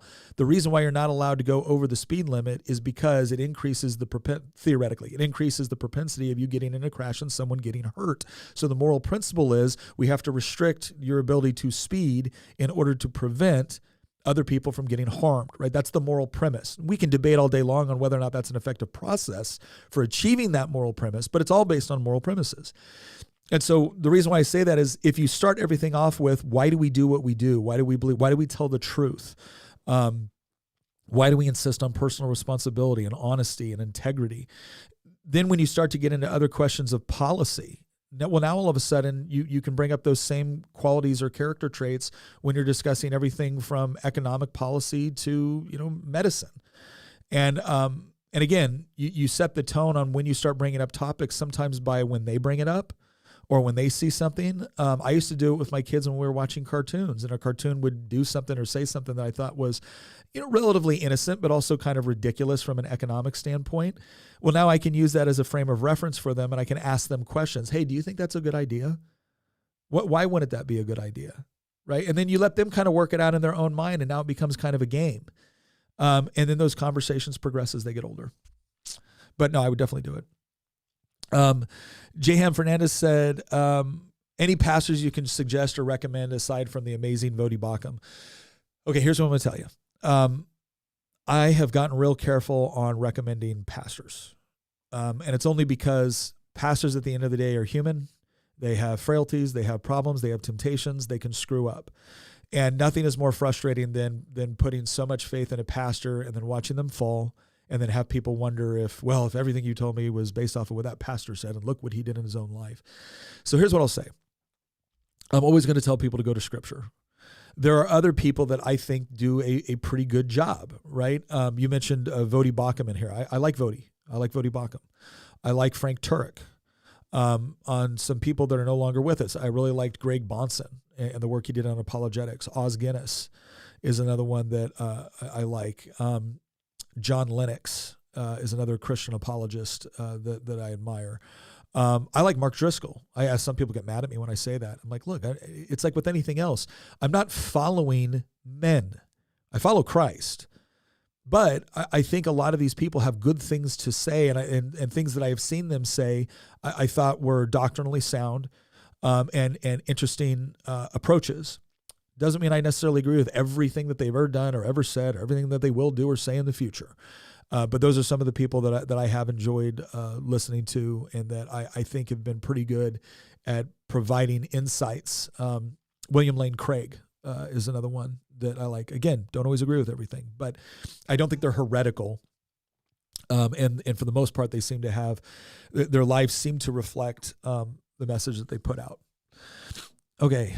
Sorry, I'm about to sneeze. I don't know why. Jesse, question. I have a problem. My stepbrother, as of February, whom I dearly love, has recently got with a not so great group of friends. He smoked weed and gets drunk regularly. How do I confront him? If you have a good relationship with him, a lot of it, again, I'm not claiming I'm the best on confronting people with this, because I've had friends that have fallen into stuff that, and look, at some point they make their own decision. But a friend who cares is going to go up to someone like that, and they're going to say, look, man, I love you. And the only reason I'm saying this is because I want what's best for you. But if nobody else is going to tell you, I got to tell you, I think this is wrong. And if you share a common faith, you can refer to that. If you share common experiences, you can refer to that. If they're confident that, again, you care about them, you can refer to that. And again, I don't claim to be an expert on this. If I'm in that situation, I'm going to go up to someone. I'm going to tell them what I think is wrong. I'm going to tell them why. I'm going to tell them that I'm there for them, and that I'll help them. But I didn't want any more time to go by having them think that I thought this was good for them, or that it was okay, and that it doesn't change that I love that person and I care about them, because obviously I'm here. And it would have been far easier to just stand by and let you do what you want and say, not my problem, but I'm here because I care. And if at some point you decide you want an alternative to this, I'm going to be there, but I'm not going to join in. I'm not going to tell you it's okay. And you're better than this. That would probably be my approach. But again, I don't know the specifics, or if you're a friend or that relationship, there may be other factors that you need to take into consideration. But when people I trust and people who I know want the best for me come to me and tell me, like, Nick, this was wrong, man. I may be frustrated by that. And I think you should expect someone to be kind of frustrated or defensive. And when they get defensive, let them get it out. Let them talk about it. And they'll be like, okay, man, but can you honestly say this is all right? I mean, I'm still here. I'm going to be here. But can you honestly say this is okay? Can you honestly say you're cool with this? What would you be doing if I was doing this? If I was doing this right now, would you come and tell me? Do you care enough about me to come and tell me? And sometimes hearing them out is important, because if they don't think you truly understand what they're going through or why they're doing what they're doing, then it's easy for them to dismiss your advice sometimes. But if you've heard them, if you listen to them, and then you can turn around and say, if you saw me doing the same thing, would you not say anything to me? Put them in your shoes, right? And then see what they say. Because if their answer is, yeah, man, it's your life, do what you want, maybe you weren't as good of friends as you thought. That doesn't mean you don't still care for them, pray for them, and are there for them. But again, I think those are some tactics that can use to provide perspective to someone that you care about, who knows that you care about them, in a way that it might get them to reevaluate things. And a lot of times that's what you need. They need to reevaluate things in order to understand why what they're doing is wrong or destructive. Captain Robert Miller, Nick, are you a vet? And if so, how did you transition to civilian life and eventually into political office? So yeah, I am. I actually enlisted in the National Guard when I was like the day before I turned 18. So I was in high school. I went on the delayed entry program and went into active duty in June of 1998. Attended infantry basic training at Fort Benning, Georgia, Sand Hill, beautiful Sand Hill. Served in the 82nd, and then went to airborne school, served in the 82nd Airborne Division. At the 82nd, I went to EMT school, sniper school, air assault school, and ranger school. Then I went to the 25th Infantry Division over in Hawaii. That's when 9/11 took place. Volunteered for Army Special Forces. Served as a 18 Bravo weapons sergeant. Went to Iraq in 2006, then served as a 18 Fox SF Intel sergeant, went back to Iraq in 2008, and then I got out in June of 2009. So I did about 11 years active duty and a couple years in the Guard, a little under 2 years in the Guard. the way I transitioned was at that point, I got out in 2009. So the defense contracting world was still pretty robust. And I was like, well, this is what I know how to do. And interestingly enough, it was my skills as an 18 Fox that provided the technical justification for what I was doing, because there was a new software program called Palantir that was coming out, and it was something of a rival to Analyst Notebook and some other things. And so I ended up training people on that. And so I worked for a defense contractor for a while and became a deputy director. And with politics, my mom had been very involved in politics when I was younger, not as an elected official, but just kind of within the party and within like commissions and things. And so I was interested in getting involved in politics more from like an advisory side or a policy side, not necessarily elected office. But I got involved. I helped a buddy of mine who's a good friend, who's a state senator, Bryce Reeves, helped him get elected. And then I got asked if I would run for office, and I said no. And then a year later, I got asked again, and got convinced that it was a good thing to do or appropriate thing to do By Christian Hines. And that's how I transitioned into that. I ran for office, and I've been in now. This will be my 9th year in the state legislature here in Virginia. But I will tell you this: the two things that I found of the three things that I found of the most valuable from my military and transferring over was not so much the technical skills, although that was part of it. Really, it was more the idea of being able to work as part of a team toward a common goal, and then working on effectively communicating. So, in the military, we're not 9-to-5 guys. Like, we're mission-oriented guys. So we do the job until the mission's done. And I found that served me well. Here's the thing that did not serve me well.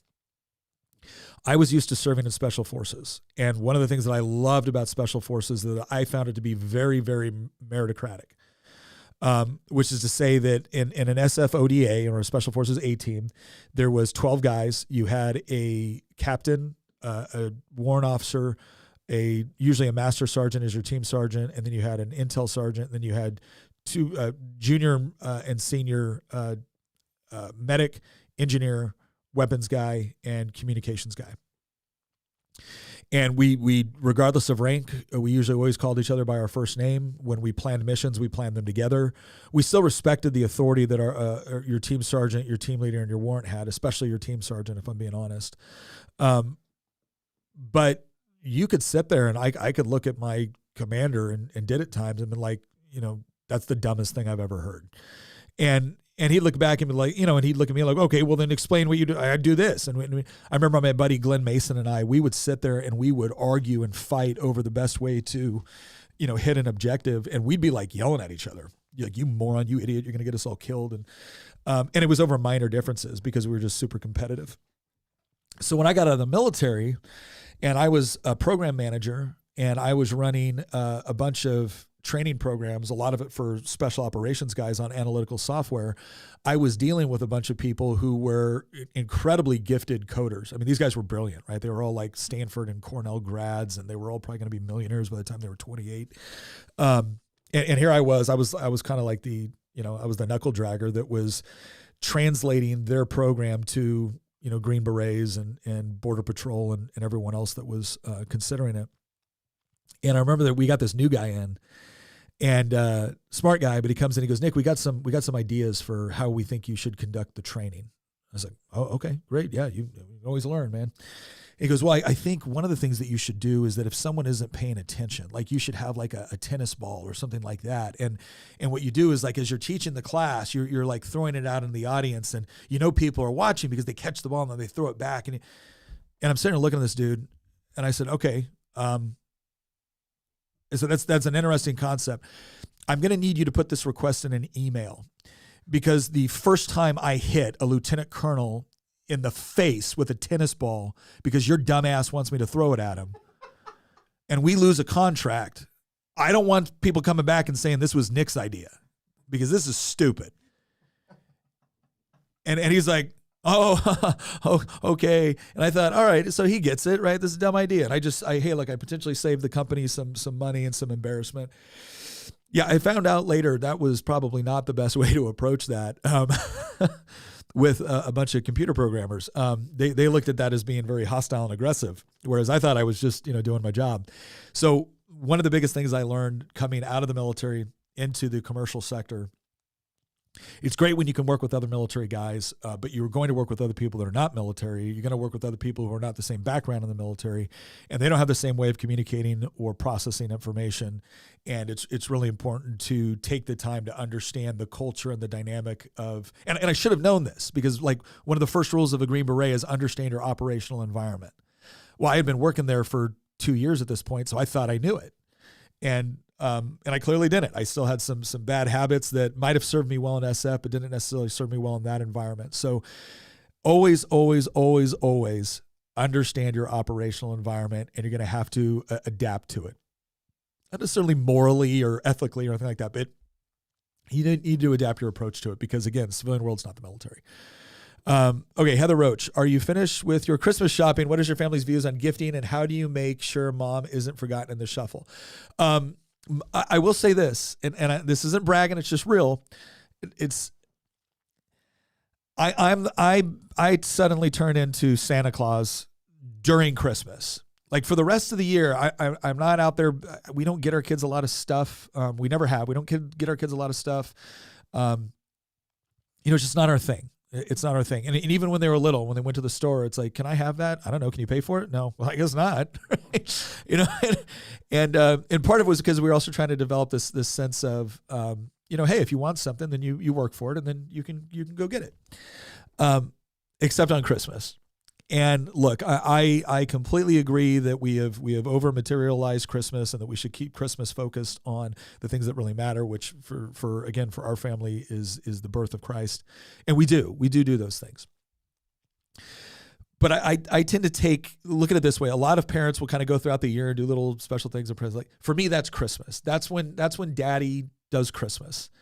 And I'm also responsible. We all have our little lists and stuff like that we do, and they're reasonable, right? They're not crazy stuff. They're reasonable. But we also wrap everything, right? Like, so when Tina does the stockings for the kids, we wrap like the candy bars that we put in there and stuff like that. And part of the reason why we do that is because I remember one year Lily, we had done a huge Christmas, right? And Lily was she was the only child at that time. She hates it when I tell this story too. She's like, Dad, it makes me sound like a brat. But she was like 4 or 5. I think she was 4 or 5. And she comes over, and maybe Luke was a baby. Luke would have been a baby at the time. And she gets done opening all these presents. She goes, is that it? And I look at her, I'm like, sweetheart, that is very rude and ungrateful. And she started crying, and she got upset, and Tina's like, honey, she doesn't understand. I'm like, well, yeah, this is how we make sure she understands. and Tina's like, honey, watch. And I think Tina went in and she like rewrapped something and gave it to her. And Lily opened it up again. She goes, oh, look. She's like, she just loves the excitement of, you could literally go in and wrap the salt shaker. And we learned this was true because later on, Lily would like go into her room and wrap up like a dirty sock and bring it to us and just watch with this anticipation as we opened it. And so now I think that's kind of influenced the fact that one of the things that we do is we wrap like everything, no matter how small, because it's part of the excitement and the fun of doing it. So yeah, that's what I would say. When it comes to Tina, Tina established a really good process early on too, where each one of the kids was responsible for getting a gift for their brother and sister. And when they were little, like we paid for the gift, but we deliberately took them shopping, and they had to think about it, right? It wasn't just walk into TJ Maxx and buy the first thing that you see on the clearance rack. Like it was, no, you have to think about what are they going to like. And Tina really helped develop this desire to give in our children and the excitement of giving to somebody else.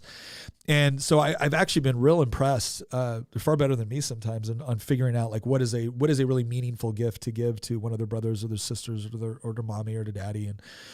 And then I always tell Tina, like, babe, we're gonna take it easy this year. We're gonna take it easy. Just hey, don't go crazy on me. Don't do a lot of stuff. And then I'll always like splurge on her. Because again, it's like I recognize that I'm not a big gift giver the whole year round. I'm not a big, but on Christmas, I guess I kind of overdo it sometimes. But that's kind of our thing. Okay, let's get to a couple super checks here. Isaac reminded me of a funny story from the Army. My initials are IG, and I fully took advantage of that whenever dealing with paperwork, JAG, or processing. So for those of you who don't know in the military, IG is Inspector General. So the Inspector General, think of the Inspector General as like the internal affairs of the military. So if you show up as the IG, Well, then they're like, all of a sudden, like everyone's super cooperative. Right? That's pretty clever, Isaac. I love that. G, thank you very much for the super chat. For both Master Hines and Nick, even Hamilton, if he's got good suggestions, what are 3 books that every man, husband, father should read? I wanted to detach from screens and would love your guys' thoughts. Oh man, that's so. Whenever somebody asks me for a reading, what's yours? I've got 2 right off the bat. The first one is called The Speed of Trust, and the reason that book was important for me is because it helped me understand that trust wasn't just built based off of someone's moral character, but also off of someone's competence. And I think that was really impactful for me going into the workforce and helped lay good groundwork. The second one is The E-Myth, which is the only book I've ever gotten recommended to you that you successfully read. Well, there's very few pictures. But that one was very important for my entrepreneurial journey and understanding what it is to be an entrepreneur. And I think there are a lot of myths that, the average person who hasn't been in business has, that if they read that book, they're going to be so much better off. Yeah. I'm trying to, gosh, I'm so bad at these questions to be honest. Okay. The first one I'm going to give you, and people always go, oh, really? Yeah, really. It's scripture, man. It's the Bible. Sorry. It's just like, if you're trapped on the desert and you only got one book, that's the book, man. Number 1 bestseller, like 2,000 years in a row. I'm going to give you a category, and I know this probably isn't, but I'm going to get. And this isn't necessarily husband, father stuff, but anything by Thomas Sowell. Like like, you want to see me fanboy. If I ever get, I have tried to reach out to Thomas Sowell, where it's like, dude, I will fly to you if I could just, shake your hand and get a book signed, or one of the, 40 books he's written. But I just love the way Thomas Sowell explains things. I think it's really great. Another book that I'm reading right now that I'm not even all the way through yet, but I'm very impressed by, is the Warrior Poet Way by John Lovell. So John, and that's one for a man and a husband. The thing that I think is so good about what John writes about is that he talks about his own kind of journey within being in the military, being with Ranger Regiment, being a husband, a father, being a missionary, all this stuff. And he talks about how, he was fed one side of masculinity that was the warrior, right, and the conqueror, and he was fed another side that was, I guess, kind of the soft or romantic or whatever. And he felt like this should not be an either or proposition. You're supposed to be both of these things. I'm supposed to be both of these things. And he talks about kind of his journey on understanding that and applying it. And so, like I said, I'm in the middle of reading that right now, but I think the Warrior Poet Way by John Lovell is a great one. There was one other one. If I think about it later, I'll bring it back up. But there's some books too, by A Reasonable Faith by William Lane Craig is a good one too, from like an apologetic side as well. Rocket Man, thank you very much for the super champs. If blood of preborn stains the land, why don't we care about sodomy? If it doesn't bring judgment, why care? There's no victim to recompense. Sane seeing is trusting God to bless good and punish evil. I'm not really sure where we're going with this. If it doesn't bring judgment, why care? Why don't we care? Here's what I'm saying. I don't fully understand the question or the statement. I will say this.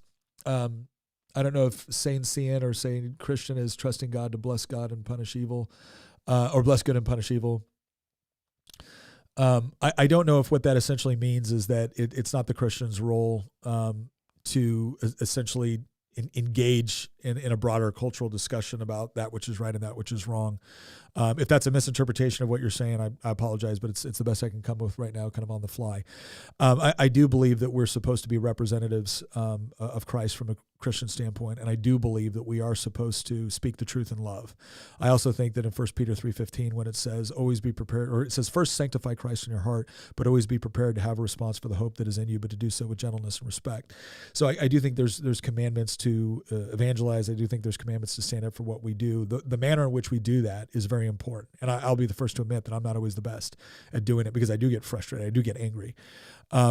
But I also think that there is something to be said for calling out evil in the way that God has called people to do that in the past, whether it's David or Elijah, or many other examples. And that doesn't mean that everything within their life or everything that they did is an example of what God condones. It clearly isn't. Many of them were punished for other things that they did that were outside of what God wanted them to do. But I don't think that we're just supposed to be casual observers. I do think we're supposed to engage, but there's an appropriate way to do it and an inappropriate way to do it.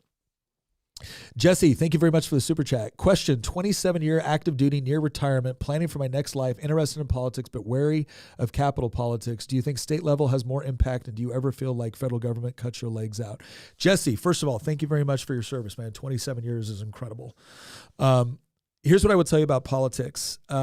What I would do first to get involved is to, go back to, wherever home is or wherever home's going to be when you leave the military, and just kind of get involved locally. One thing I tell people is, kind of do a little bit of time in the trenches before running for elected office. That way you kind of know the lay of the land. You understand your operational environment. I've ran for federal office. I didn't win. Less than 2 percentage points, man. It was a tough one. I am increasingly becoming convinced that the state legislature is where a lot of the real action is at, especially depending on the state. And yes, the federal government cuts your legs out all the time, and they don't do it because they have federal jurisdiction over everything that they do. They do it because of the 16th Amendment. They do it because they have the federal income tax along with a number of other ways that they collect money from people. And then what they do is they entice you with your own money. Right. So they tax money out of your state, and then they offer to give it back as long as you do what they want. And they really undercut us with inflationary monetary policy, since the federal government is the one institution that, because the federal government has control over monetary policy and they can print more, it puts them at an economic advantage. And it also creates a very, very perverse incentive for them to be able to throw that weight around in order to get what they want and to consolidate power at the federal level. I do think that I think the thing that is going to save the country, if we can save it, and I hope we can, and I want to, is going to be state legislatures and governors pushing back against federal usurpation of power that doesn't belong to them. And so I'm not saying avoid federal office if that's where you feel called, and if you think there's a good opportunity there. We need good people at the federal level, but I do think there is something to be said for the state level as well. And again, I've ran for both. I currently serve in the state, so easy for me to say that, but that's just my honest opinion. I think there's a great deal of value in both. You're going to have a bigger platform on the federal level, but you're also going to have a much more difficult process with respect to passing legislation. I think state legislatures generally work. I know in Virginia, I would not trade the way we do legislation in Virginia for the way the federal government does it for anything. I think our process makes a lot more sense. So those are just some things to take into consideration. But spend a couple years kind of getting involved. Like if you're going to run as a member of a party, which is usually the only viable way to run, if we're just being honest, then spend a little bit of time getting involved with that local party and spend some time helping out some other people, maybe, right? But it gives you a good opportunity to kind of understand the underlying operations and what goes on. A lot of people just show up and say, hey, I'm going to run for office. If you got some name recognition or a lot of money, you can do that. But I don't think it hurts. Again, I don't think it hurts a little bit of. I don't think it hurts to spend a little bit of time in the trenches before you start trying to lead charges. And I know as a veteran, you're like, wait a second, 27 years in the military. I get it, but it's a different fight. So that would be my advice. Okay. Cody, thank you very much for the super chat. Why can't the left or right compromise anymore? Without compromise, it seems we end up in a constant power struggle to impose uncompromising policies on everyone. How can a republic survive? It's a good question. Part of the reason why compromise has become, I think, so difficult is because I think we're dealing at a time where we have diametrically opposed objectives. If you don't want the country to go in the same direction, like fundamentally, you don't want it to go in the same direction, then it's hard to compromise. Like, so if you, let me give you an example here. If you believe that we need to have a military, right? And some people think it should be this size, and some people think it should be this size, and some people think it should be comprised of these units or this equipment, and some people think this, and some people think, the military should engage in this operation. Well, nobody disagrees that you should have a military. Nobody disagrees that it should be powerful, and nobody disagrees that sometimes the military may need to be used. But we disagree on size, composition, when it should be used, and what process. So we can compromise on that in order to get to some sort of consensus, because there's no fundamental disagreement, at least not large spread, fundamental disagreement that you have a military. When you do have large spread fundamental disagreements with respect to the origin of the country and whether or not it was founded on good principles or bad, and whether or not those principles need to be altered in such a way to where it bears no resemblance to how it was created, well, then how do I compromise with that? if your goal is to 100% have the government control, the economy, what do I compromise with? Do I give you 50% control of the economy? Do I give you 75%? It isn't every compromise leading in the direction of in a way I don't want to go? And that's a big part of the problem that we have right now, is that one side sees kind of a never-ending expansion of government power and intervention, and the other side, at least a significant portion of the other side, doesn't want that.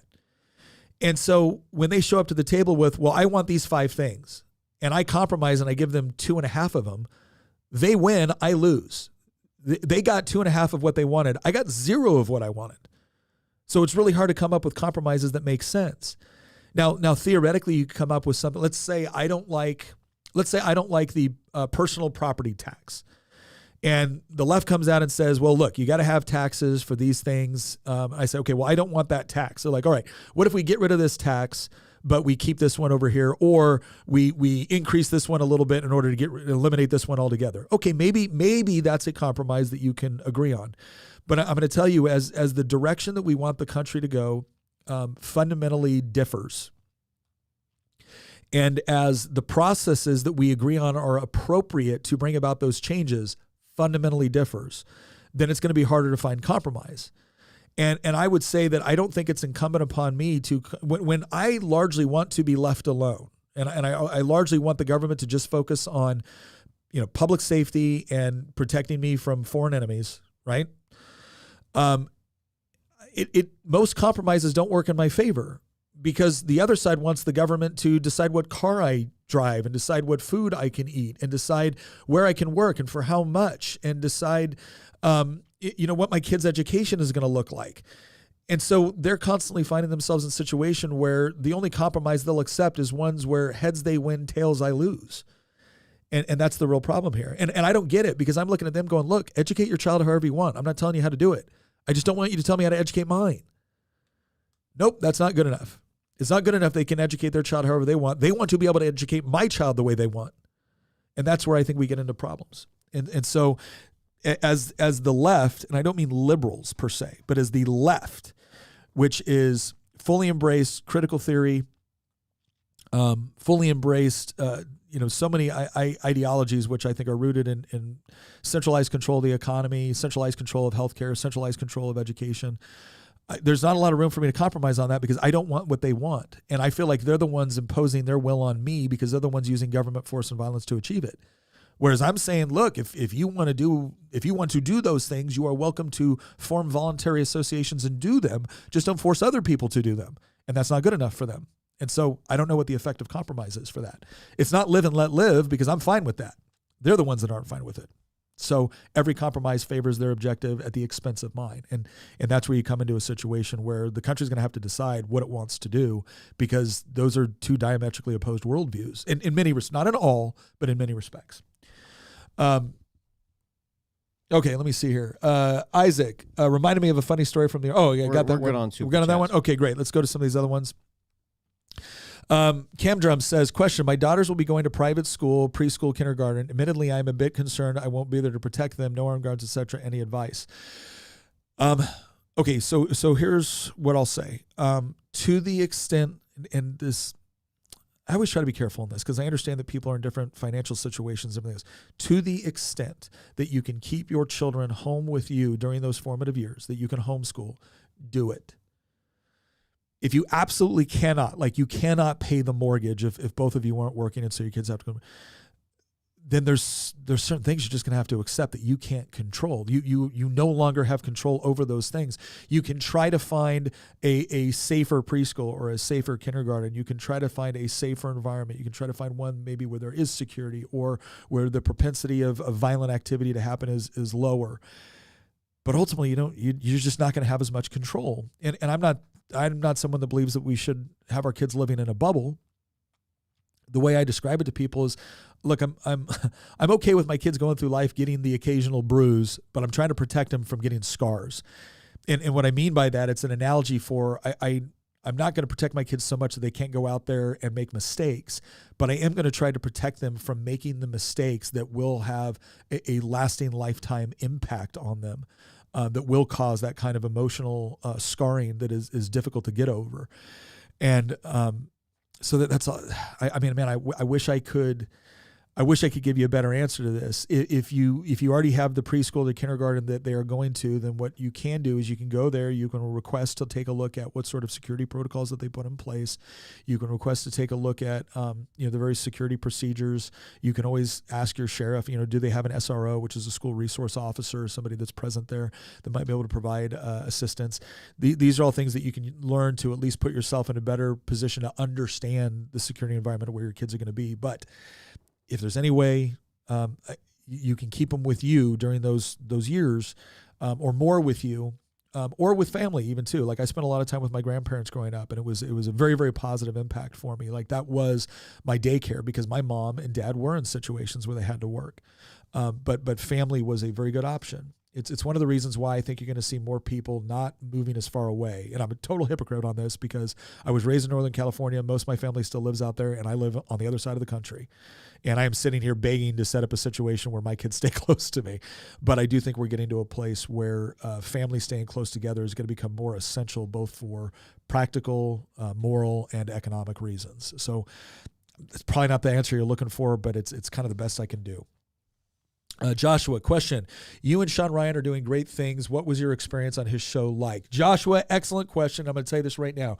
Everybody always wonders, do like the big guys on social media, guys like Sean Ryan, right, who's got well over like 2 million subscribers on YouTube. He's one of the biggest guys in this space. I mean, obviously you can go to like, Ronaldo, who's a famous soccer player, and he's got 55 million subscribers or 100 million or whatever it is. But Sean Ryan's one of the big guys in this space. And you always wonder when you meet him, what are they really going to be like in person? Sean Ryan was one of the most nice, humble, inquisitive, like genuinely curious people that I've met. I cannot say enough good things about Sean Ryan. I really just thought that I really enjoyed being on the show. He was incredibly helpful without being like pretentious. And by that, I mean, he would compliment us on the work that we had done with our program, with our short form content. And then I would say something about something we were trying to try. And he would be like, well, do you want to know what we did in that area? Right. He didn't say, well, in that area we did this, or you should do this, or what would work for you. He would ask do you want to know what we did? And I'm looking at him going like, heck yeah, I want to know. But it was just this very humble way of asking and desperately trying to be helpful. Like, oh, well, if you're ever interested in this, I would really recommend this guy. I can connect you guys or whatnot. So I will say that there are some people that get to a certain level and they kind of gatekeep. Sean Ryan is again, I just think he is a very genuinely good guy. That was my experience with him, and I highly encourage people to watch his show. He has some of the most interesting guests, and one of the reasons why Sean Ryan is such a good interviewer is because he's got a lot of his own very, very good and interesting life experience in some pretty dangerous parts of the world, as a husband, as a father, all that good stuff. On top of that, like I said, when he asks you a question, it's because he's genuinely curious on what you think and why. And so many people who do interviews in mainstream media ask questions because they want a clip or they want to say gotcha. Sean wants to know what you think. And like I said, I cannot say enough good things about Sean Ryan. Really enjoyed his show. He's a great guy, and everyone should go subscribe right now. All right. Michael Wood, question. What would be your recommendation for someone's first concealed carry handgun? I know everyone has their own preference in our circle. Okay. Here's what I'm going to say. I like 9mm subcompact semi-automatic. So I'm not a huge, I like revolvers. I'm not a huge fan of them for a concealed carry because I think, some of them don't have the exposed hammer, and so it's a little bit better, but I think there's more stuff to get caught. The other thing is revolvers don't carry as many rounds. I say 9mm because it's a very, very common round. It's easy to find. I had a 40 cal subcompact for a while. It was a great gun. But it wasn't as easy to find ammo. 9 mil is easier. Plus, if you use the right type of ammo, it's going to have sufficient stopping power. Because that's one of the concerns with 9 mil. So I would go the subcompact 9mm. I like, as far as like pound for pound, like the amount of money you're going to spend, I like Springfield XDs. One of the things I like about Springfield XDs, it doesn't have an exposed hammer. It doesn't have a bunch of safety mechanisms that you have to manipulate in order to shoot. You just got to grip the gun and pull the trigger. But you still have safeties there, right? If you're not gripping and if you're not pulling the trigger, the gun's not, designed to go off. The other thing I like about it is that it has 2 indicators that the weapon is cocked and loaded. The first one is there's a little portion that sticks out of the back. It's very subtle, but it's there. And there's a little indicator when a round is in the chamber. There's just a little thing that ticks up a little bit. You can tell that a round's in the chamber. Here's why I like that. One of the things that I tell people is that, and we discussed this in the very first question of the show, when do you expose kids to firearm safety? I say do it when they're old enough to like walk around and see things. You make it clear they're not allowed to touch something. When they're old enough to actually shoot, which for my kids was about 6 years old, we took them out, shot, exposed them to them, taught them the basics.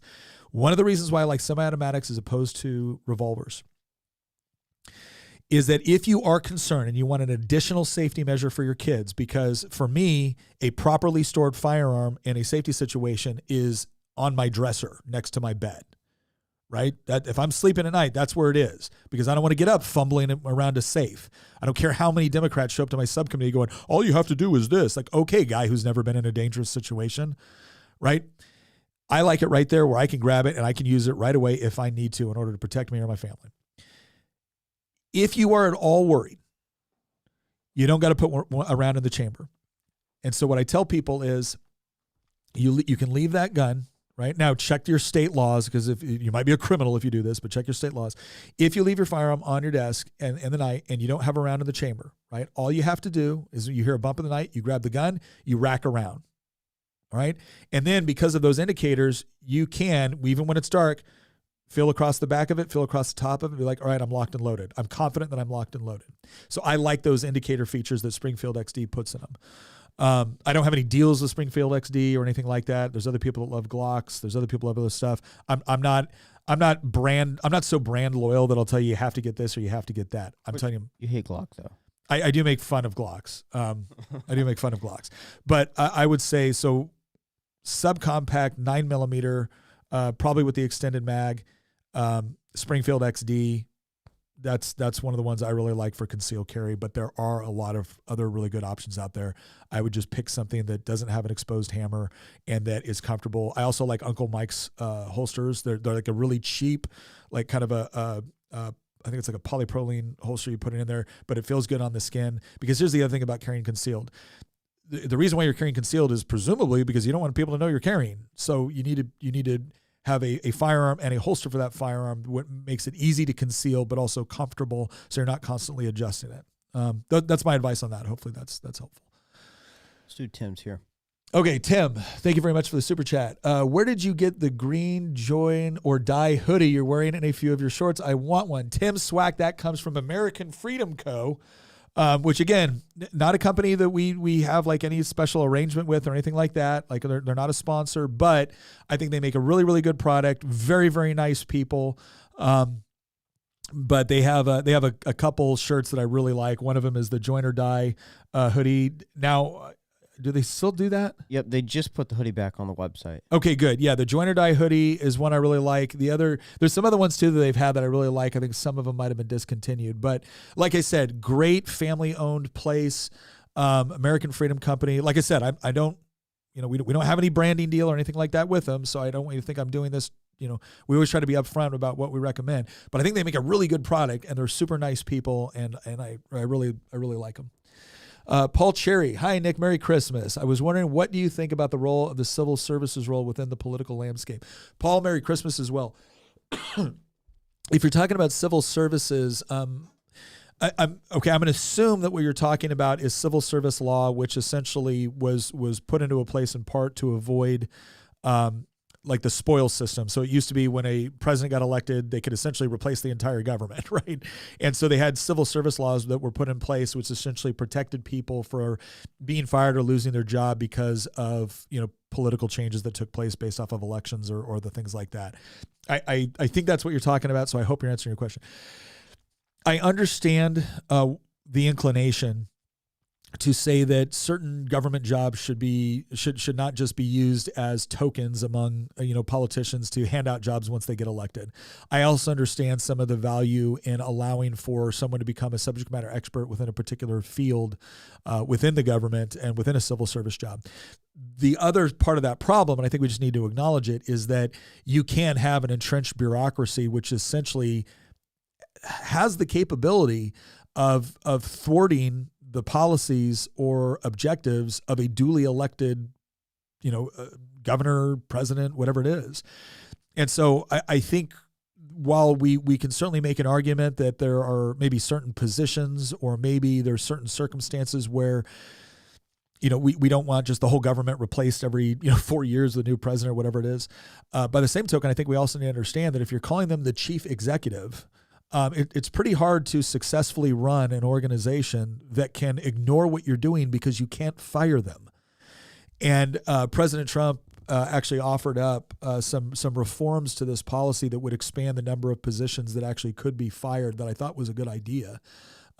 So again, I think it's perfectly reasonable to say, look, you shouldn't be able to fire someone just because they belong to the wrong political party, even though they're doing their job well. Within a particular government agent, the State Department, right? But I think it's gotten to the point where it's a little ridiculous, and now we have an entrenched bureaucracy which can essentially subvert, the will of the voters, and that's also problematic. And so we need to understand that the pendulum can swing negatively in either direction. So I hope that's what you were asking me about, Paul, and I hope that answers it sufficiently. I will say that the biggest problem is that we have too many government organizations, too many government agencies, and therefore we have way too many government employees. The federal government doesn't need to be anywhere near the size it currently is. And ultimately, we would have less concern over all the civil service stuff if we didn't have all of these massive bureaucracies, doing things that the federal government was never intended to do. Micah, thank you for the super chat. Thank you for the advice yesterday. By the way, I'm living in Texas and got the shirt yesterday. Please make sure it ships out in a better time frame. I'm thinking about getting a 1911. Okay, thank you very much, Micah. Yeah, I know we appreciate the feedback, Micah. Yeah. Your order was, I think, Black Friday or Thanksgiving, and that was the first holiday surge that we ever went through. It did take a little while to ship out, but we appreciate your patience, and we've been working with our shipping manager and everyone like that to make sure we're getting orders out every day. So we really do appreciate that feedback, and I think the next holiday season will be on top of it. Yeah, but no, thank you. You're right. Like we want to make sure that, again, we're very grateful when somebody decides to buy some merch, and we want to make sure that it gets there in a timely manner and in good condition. And if it doesn't, we will make it right. And but we were definitely figuring some things out this year, and we had thought we had done enough prep work, but there's always stuff that happens. And again, I really appreciate your patience. We had a good problem of our hands on getting a bunch of orders around that time frame. Yeah. Also, getting a 1911, I love the 1911, and I know this has become kind of a cliche. Oh, look, a bearded white man loves the 1911. It's because Browning was a genius, and the Colt 1911 just feels right. Like I don't know what it is, but it is a wonderful wonderful pistol, and I absolutely love it. So yeah, go and get one. Nolan, question: as an 18-year-old, I was recently issued my selective service number. If the draft were used again, what do you think the reaction of younger people would be? I think a lot of people would ignore it. And look, I have mixed feelings on the draft. First of all, I don't believe I have mixed feelings on the draft because it's the idea is that should the government compel you to be able to come and fight in a war? Now, I'll put it this way. I'm not saying I like it. I'm more sympathetic to an argument which says that the country can issue a draft in the midst of an existential crisis. I do not believe, like, keeping the draft to fight Vietnam was, I think, absurd. It was absolutely ridiculous, and I think I don't think there's any justification for it. I think we should have an all volunteer force. And if we're going to have a draft, it should only be for the most, like, again, existential crisis, like all hands on deck or we're going to lose the country. And then presumably you would have enough people that would want to volunteer to fight so you wouldn't have to draft them. But I'm a big enough student of history that I'm willing to piss off some of my libertarian friends and say that, look, there might be some situations. Having said that, the draft has been abused far more then I think it's been successfully or appropriately used. But I do think a lot of younger people would just ignore it. They would go AWOL. And a lot of it is very popular for people of my generation or beyond to say, well, that's because they're all weak and they're effeminate and they're all a bunch of pansies. I heard somebody say something once that really stuck with me. And it's like, before you get upset with the idea that a lot of young people don't want to fight for the country, can you look around and ask them, what are you expecting them to fight for? Because most of us, I'm 44, and for the first 35 years of my life, I grew up in a country that I pretty well understood. Didn't agree with everything it did. Wasn't proud of every aspect of our history, but overall pretty much understood the process, understood how things went, was very confident in your ability to succeed regardless of where you started off in life. And I think a lot of young people now have been fed a very, very different narrative within their school system, within Hollywood, within academia, within the media. And the bottom line is that if you want future generations to fight for something, well, then you damn well better preserve what it was you were willing to fight for. And I don't know that we've done the best job of that. And so before we flippantly dismiss problems with younger, softer generations, I think maybe we need to ask some hard questions about what we did an adequate job protecting and defending for them to do the same. And I think that's a worthwhile question. Slavik asks, question, 17th Amendment, keep it or repeal? Repeal. 17th Amendment to the Constitution is the popular election of U.S. senators, and I think that was a direct assault on federalism as a result of the progressive era. The worst ideas that are most negatively impacting the country right now all came during the early progressive era in the form of constitutional amendments, and the two specifically I'm speaking of are federal income tax, 16th Amendment, popular election of senators, the 17th Amendment. I also think prohibition was a bad amendment. Now, there was also some good amendments. I think women getting the right to vote was appropriate and good. I know some people disagree with me on that, but I think that was a positive aspect, but there was a lot of other ones that were really bad. The other one was the Federal Reserve. The Federal Reserve System came into place in the early years of the progressive era, and I think they're all very, very problematic. But the 17th Amendment is one where people just kind of naturally assume, well, no, this is a good thing, right? More democracy. It's like our system works because it's federal, not national. Our system works because of separation of powers. And senators were supposed to be a voice on behalf of the state legislatures. They were supposed to represent the state's inclinations within the federal government, and you kind of lose that when you just make it basically a different version of the House of Representatives, and so I would repeal it. System Fighter 47, question, Nick, what is the breaking point? Every single freedom is under attack from every direction in America. Would like to see an episode on this. Love the content. Has helped me grow massively. Hey, thank you, System Fighter. We actually did a whole episode on this. We'll probably do an update to it, but we did one on national divorce, and we did another one on what would be we talked about two things, conditions and catalyst. So, again, I was a Green Beret. We deal in insurgency and counterinsurgency and unconventional warfare. That's kind of like our bread and butter. And one of the things I've noticed studying history is that two things usually need to happen for a massive change in a country like that. You need to have the right conditions, and then you need to have a catalyst, which kind of tips people over the point of just complaining to actually fighting. And what we had said in the United States is that the conditions that would be necessary would probably be this. One condition is that you had to have a massive group or political party within the United States that honestly believed that the country was fundamentally flawed and in need of a drastic departure from our historical traditions, and that had to come from a federal authority, that the federal government needed the necessary power to bring about the sort of changes that they wanted to see. You would need a major political movement that believed in that. We have that condition. That political movement would then have to have control of the federal government, which is to say the House, the Senate, the presidency, and the Supreme Court. So that would be all three branches of government, the legislature, the executive, and the judiciary. And if they had that, then they would ostensibly be able to implement that, especially if they stacked the court to do it. That condition would have to be met. You would also have to have and then the third condition, I think, was you would have to have a situation where they were actually willing to do it. They're actually willing to do something drastic. And then the fourth condition was or the third condition I think might have been a sovereign debt crisis. That's where the value of the U.S. dollar is significantly under question. And then a catalyst, that's what it was. The catalyst would either be something like a sovereign debt crisis where now the federal government is attempting to impose a great deal of things, but they can't pay their soldiers or the police to actually do it. Or it would have to be something significant like the federal government decided that they were going to, engage in massive widespread gun confiscation and they were actually serious about using the resources to do it. And then the question would be, what would be the state's response to that? And we kind of delved into all of that. I think we made a pretty good argument for various conditions and catalysts that would be necessary. But check that out. And like I said, we'll probably do an update on that.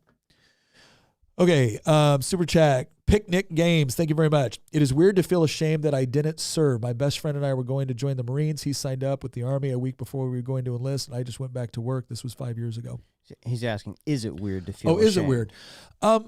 Here's what I would say. I think I'll put it this way. You don't need to, but I also get it. And when I say I get it, I don't want you to interpret that as me thinking that you should feel ashamed. I certainly am proud of having served in the military. That doesn't mean I agree with everything our country did or our military did, but I'm still proud of the service that I rendered. I'm proud of the people that I served along with.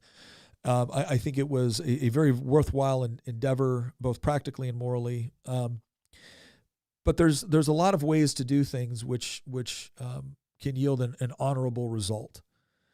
And doing honest work is honorable. I think what a lot of men are kind of desiring is an opportunity to be able to test themselves. And the occupations which kind of test you in that dangerous environment are usually having firefighters, police, and military. And those are the situations that we kind of associate with. And when we look at demonstrations of valor, a lot of times we associate that with war. And I don't think any of us should go seeking that out, but there is something inside of a man that wants to know how they would stand up if they were tested. And I remember getting back from my first combat tour as a Green Beret and thinking, I didn't feel tested. I didn't feel like we had enough dangerous situations or environments. And I came back from my second tour, and I was like, okay, there was some stuff that I could point to there. But man, I had guys on other teams that they were more tested than I was tested, and they're more sure of their skills and their ability and what they would do in that situation than I am. And it's frustrating because at some point it almost feels like when does it end? Like do you have to be Roy, Benitez? I butchered his last name, but he's one of the most heroic guys who have ever served in the military. If you've never heard his story, go look it up. He's a Green Beret in Vietnam that was actually put in a body bag and carried off because he had been shot and shrapnelled so many times saving people that the only thing that saved his life was he managed to get enough saliva and spit in the face of the air medic that was zipping up his body bag. So here's what I say. I get it. We want to be tested. There's other ways you can test yourself. It's not just the military.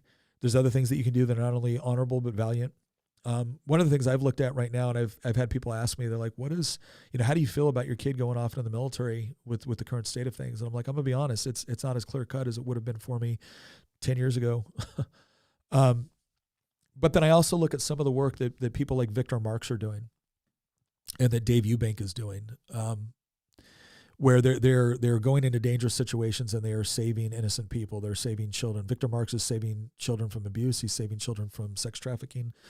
Dave Eubank is saving kids from a despotic government that is attempting to kill them because they want their resources and they want them to comply.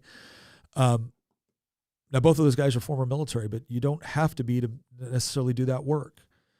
And so I'm more and more looking for, there are noble endeavors which will require both skill and courage that don't necessarily include joining the military.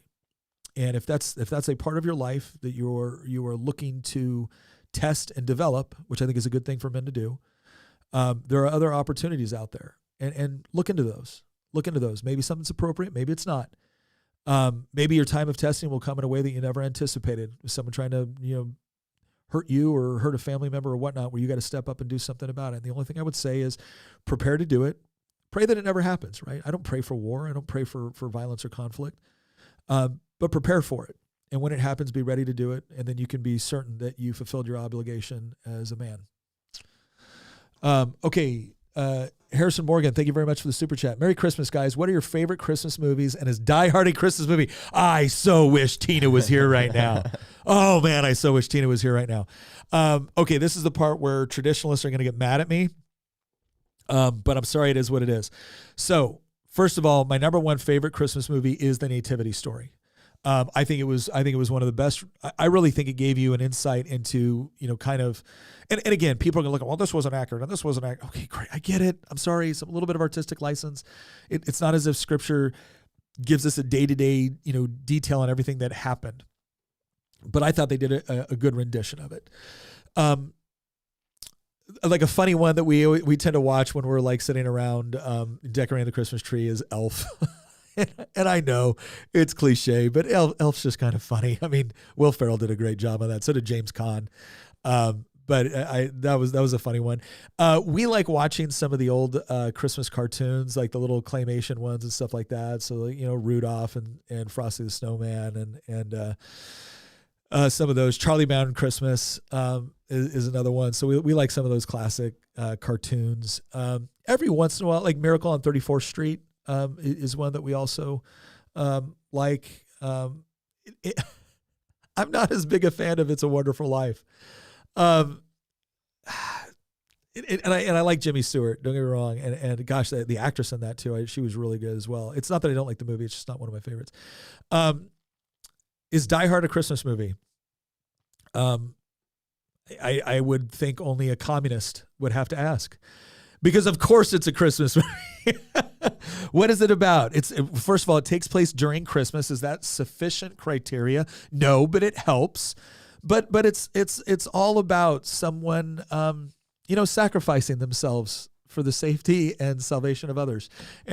So somebody's going to be mad at me right now. Like, are you honestly comparing this to Christ? No, I'm not. I was being I was telling a joke there.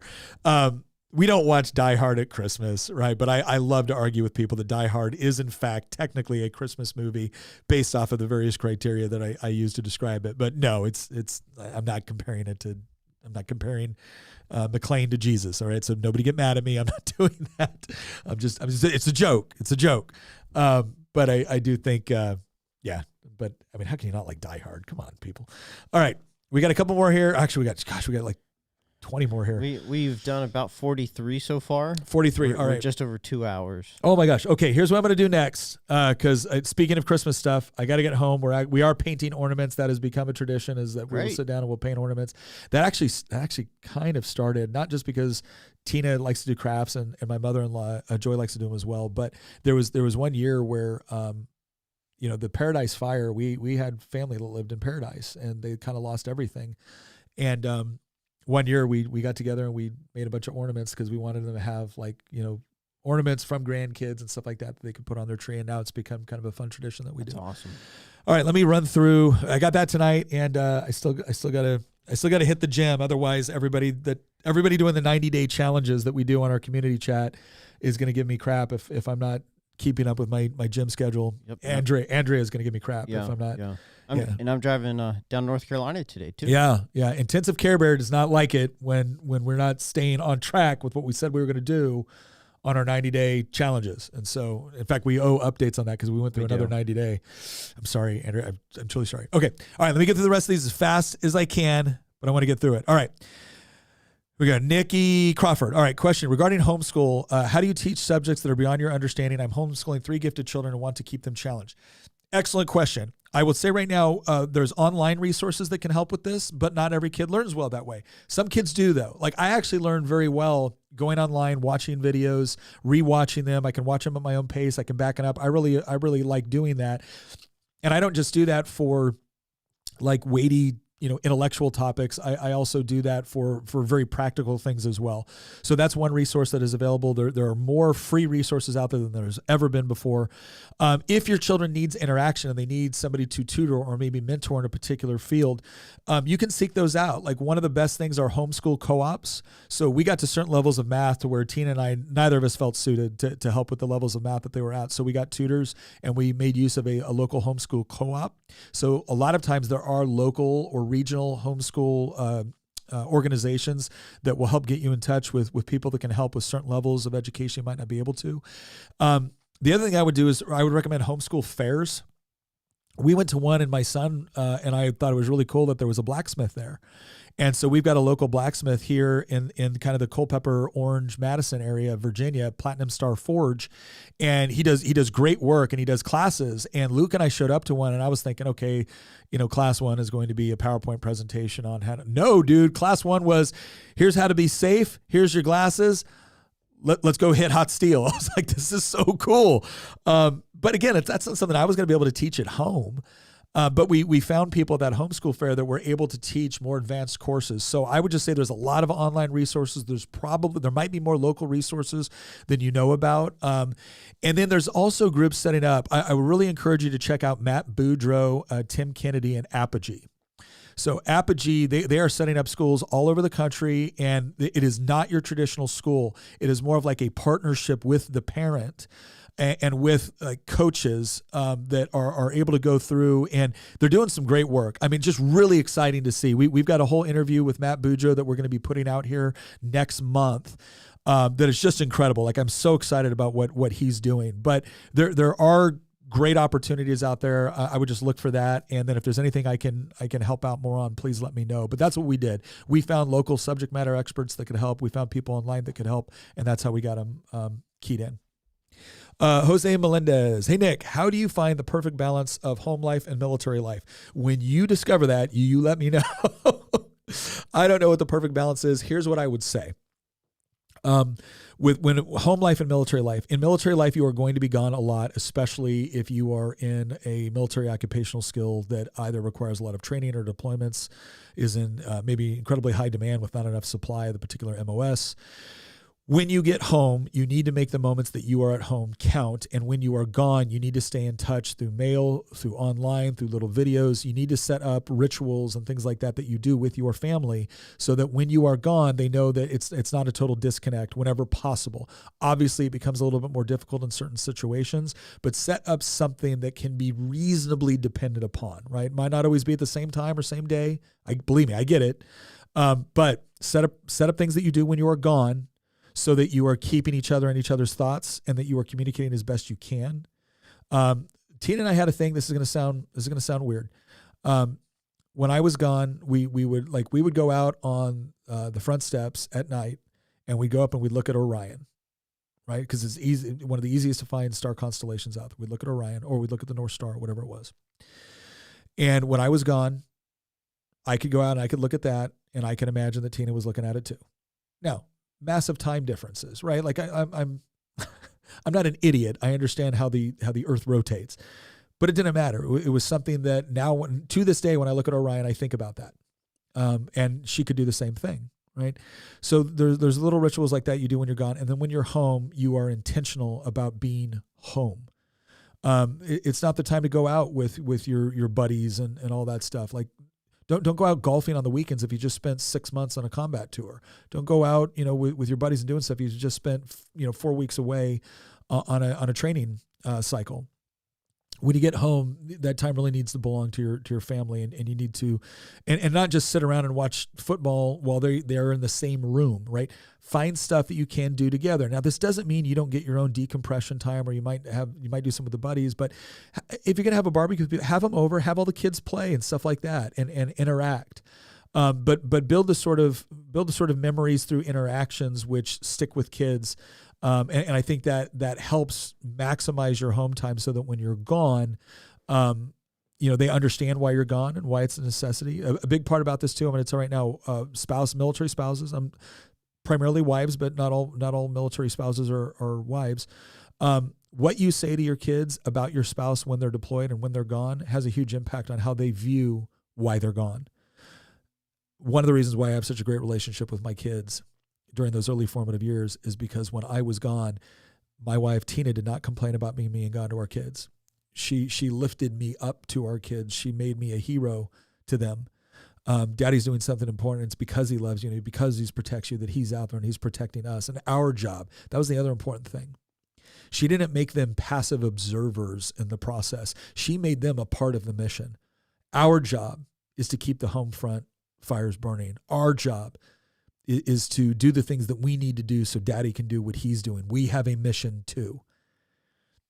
And it really caused me to say that when it comes to war, one family member might deploy, but the whole family goes to war. And when my wife did that, I think she set a precedent within our household that I am just eternally grateful for. And I think it had a huge impact. So I'd say that.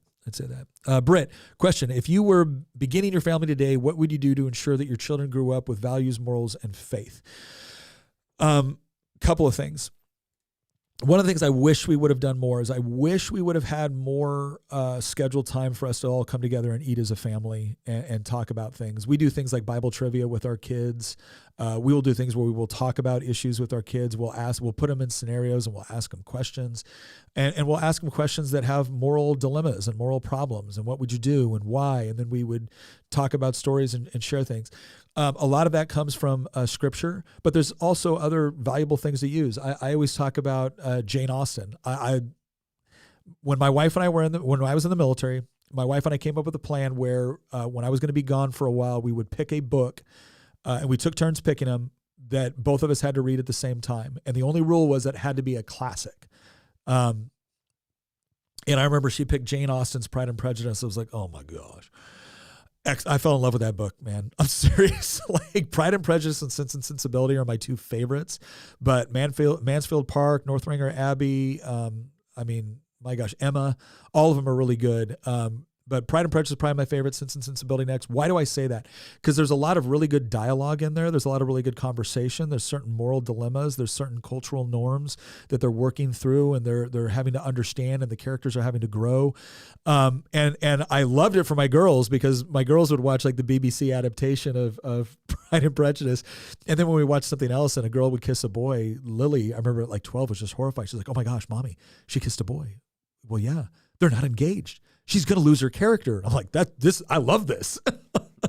So I would say find fun ways that you can, teach these moral lessons through scripture, but also through other examples.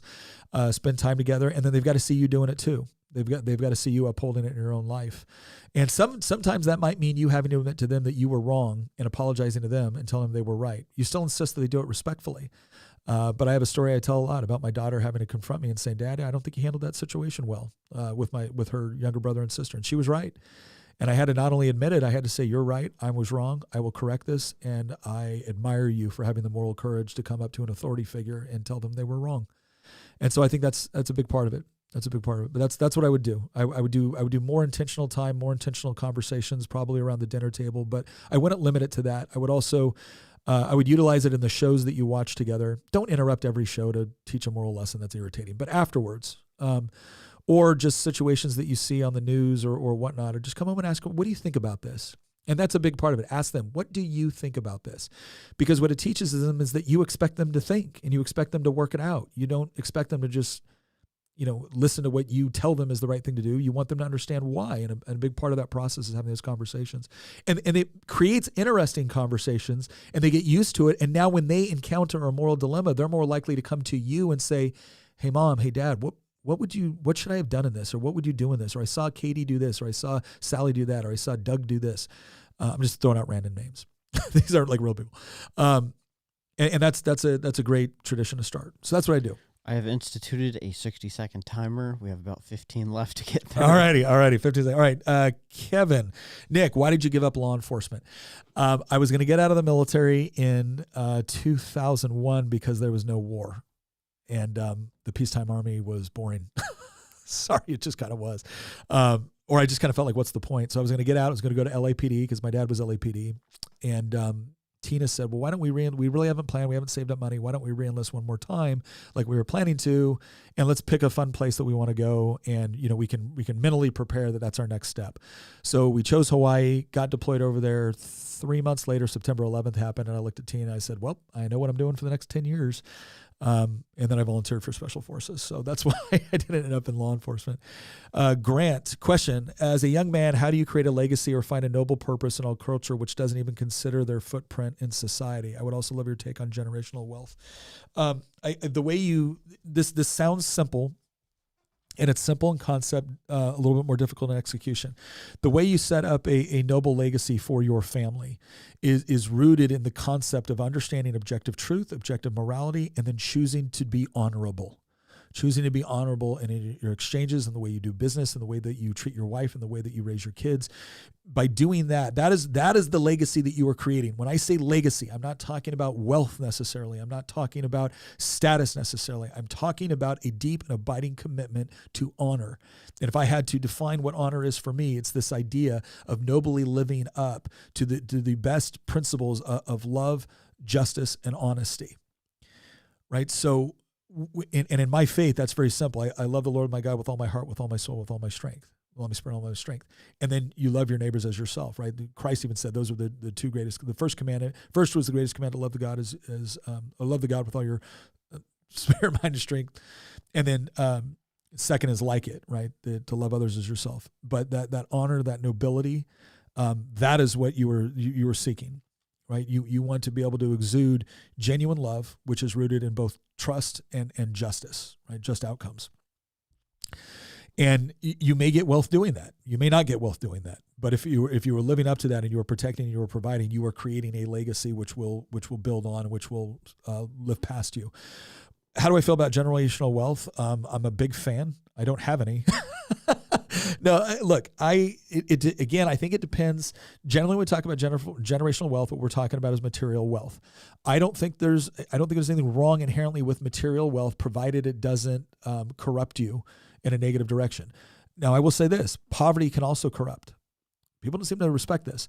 Poverty can also corrupt. And when you say that, people are like, oh, what do you mean? Like, well, you can't tell me that people stole or people fought or people vandalized or people this because they were poor and then tell me that poverty doesn't corrupt. Right? So the goal, I would say, and this is, I think that's something that's also scripturally based up, is that your job as a man is to be able to provide for yourself and provide for your family. Now, to the extent that you can accumulate wealth, and some people are very good at it, some people are not as good at it. Right? I'm certainly not great at it, right? But I'm trying to be disciplined in that area of my life. But why am I doing it? If I'm doing it purely for the accumulation of wealth, that can be corrupting. If I'm doing it because it gives me assets and resources to be able to live honorably and to be able to help people that need it, to be able to further, my mission, well, then that can be an honorable manifestation of creating generational wealth. But that's the thing that you're going to have to understand, is that if anything that is getting in the way of you living the way you're supposed to live in an honorable fashion, that is a problem, and priorities need to be rearranged. But I think it's a great. I certainly, like, my goal, if financially, I'll just give you what my goal is right now. I'll be real obvious about it. My goal would be to have enough property to where we can have that kind of like generational family living, where each one of my kids has their own space, their own acreage, their own area that is theirs, that they can do it. But I own enough property that's big enough to where we can live in close proximity with one another if we choose, right? We've already, like, my wife and I have already chose that. That's what we want. We want to make that available for my kids, not impose it upon them. But to me, that would be kind of the apex of my financial goals, is to be able to provide that sort of environment to where we can raise animals, to be able to, provide for a lot of our own food and produce, and that our kids and our grandkids have a safe place to live and raise their grandkids, that Tina and I can be there to help our kids as they're creating their own establishment and their own families. And then we can watch our grandkids. If I made enough money to facilitate that would be kind of the apex of what I would consider my objectives with respect to wealth accumulation. That and a private jet. Is that what we agreed on, Hamilton? Getting on the jet, but I'll take one if you want to offer. All right. I went way over there. Sorry. All right. I got to go faster now. The Nerdy Pastor. I love that name. Question: what is your thought on the future of our country if we continue on this course? Besides the obvious downfall of our democracy, it appears that the republic has already fallen. If we don't make a significant correction in the very near future, I think you're going to see. I think you're going to see a lot of instability and violence within the United States. That's the bad news. And the bad news is we are currently heading that direction. The bad news is I believe that if we do not change course within the next 10 to 15 years, I find it very, very hard to imagine a world where we don't see a lot of civil unrest and violence. And people say, well, we're already seeing that. not on the levels I'm talking about. I think it's going to get bad. The good news is you can change it in one generation. What I'm pessimistic about is whether or not people will actively make that choice. What I'm optimistic about is that I think the people that are making that choice are seeing immense benefits from it. And instead of just receiving those benefits and hoarding them, they are saying, this is great, this is wonderful, where has this been all my life? And by the way, how can I help you to do it too if you would like? And that's why I say when I go to places like the homesteader community, and I'm using this as an example, not the only example, but when I go to the homesteader community, I find professionals from all walks of life there that are not necessarily full-time homesteaders, but they're finding something within that community of not just self-reliance. I think this is a misnomer. It's not just self-reliance. It's not bunker mentality. They are finding something within a community of shared values, which includes, working the land, raising animals, learning how to do certain things, learning how to be a little bit more independent of larger structures and more dependent upon one another within the family, and also dependent on close family networks and friend networks. Not to the exclusion of everybody, but just understanding that was always supposed to be your welfare. That was supposed to be your educational unit. We've outsourced all these things out to the government because we thought it would be more effective and more efficient. And what we're finding is that it can actually make it pretty catastrophic when the government fails, because now we're all dependent on the system. And what they're saying is I'm not giving up everything around. I'm not totally disengaging. I'm not an isolationist. But I want to surround myself with people that have common goals, common values, so that we can help one another and we can help others in need, and not feel completely dependent on things outside of our control. Because if you sit here and you just go down the rabbit hole of politics the whole time, you're going to come to the conclusion that we're all doomed. The moment you go to one of these, conferences, or the moment you go to one of these community events, all of a sudden you just feel like, man, we can do this. We can do this. And it's not going to be suffering and sacrifice. It's going to be hard work, but it's actually going to be fun and rewarding. And yeah, so that's what I. That's the what day I of the conference was also the same weekend where the jihadist, breakout was gonna, the rumor was, and not a single person at that conference was concerned about any of it because of who we were around and the environment we were in. Yeah. Oh yeah, nobody was concerned there. Like, this would be the last place you went. All right. Kivon, hey Nick, I was binge watching a ton of your podcasts before I came here, but I'm glad. Did that just go away? Oh no, I was glad I got here. How are the chickens doing? Misbehaving as usual. Kivon, yes, the chickens are always misbehaving. Although we were a little upset the other day. We had a hawk take out one of our silkies. And that was frustrating. And that kind of happens because we let our chickens free range. And so now I've probably got to get some netting out there and maybe hold it up for a little while and hope the hawk kind of moves on. But yeah, that's always one of the problems with it. But do my chickens misbehave? Constantly. Again, we let them free range. So it is not unusual for someone to pull up to my house. And sometimes people will look at like YouTube and they'll look at, being an elected official and they're like, oh, what's his house like? Like, you're going to be totally unimpressed. You're going to pull up to a very average looking house and there's probably going to be chickens on my porch greeting you.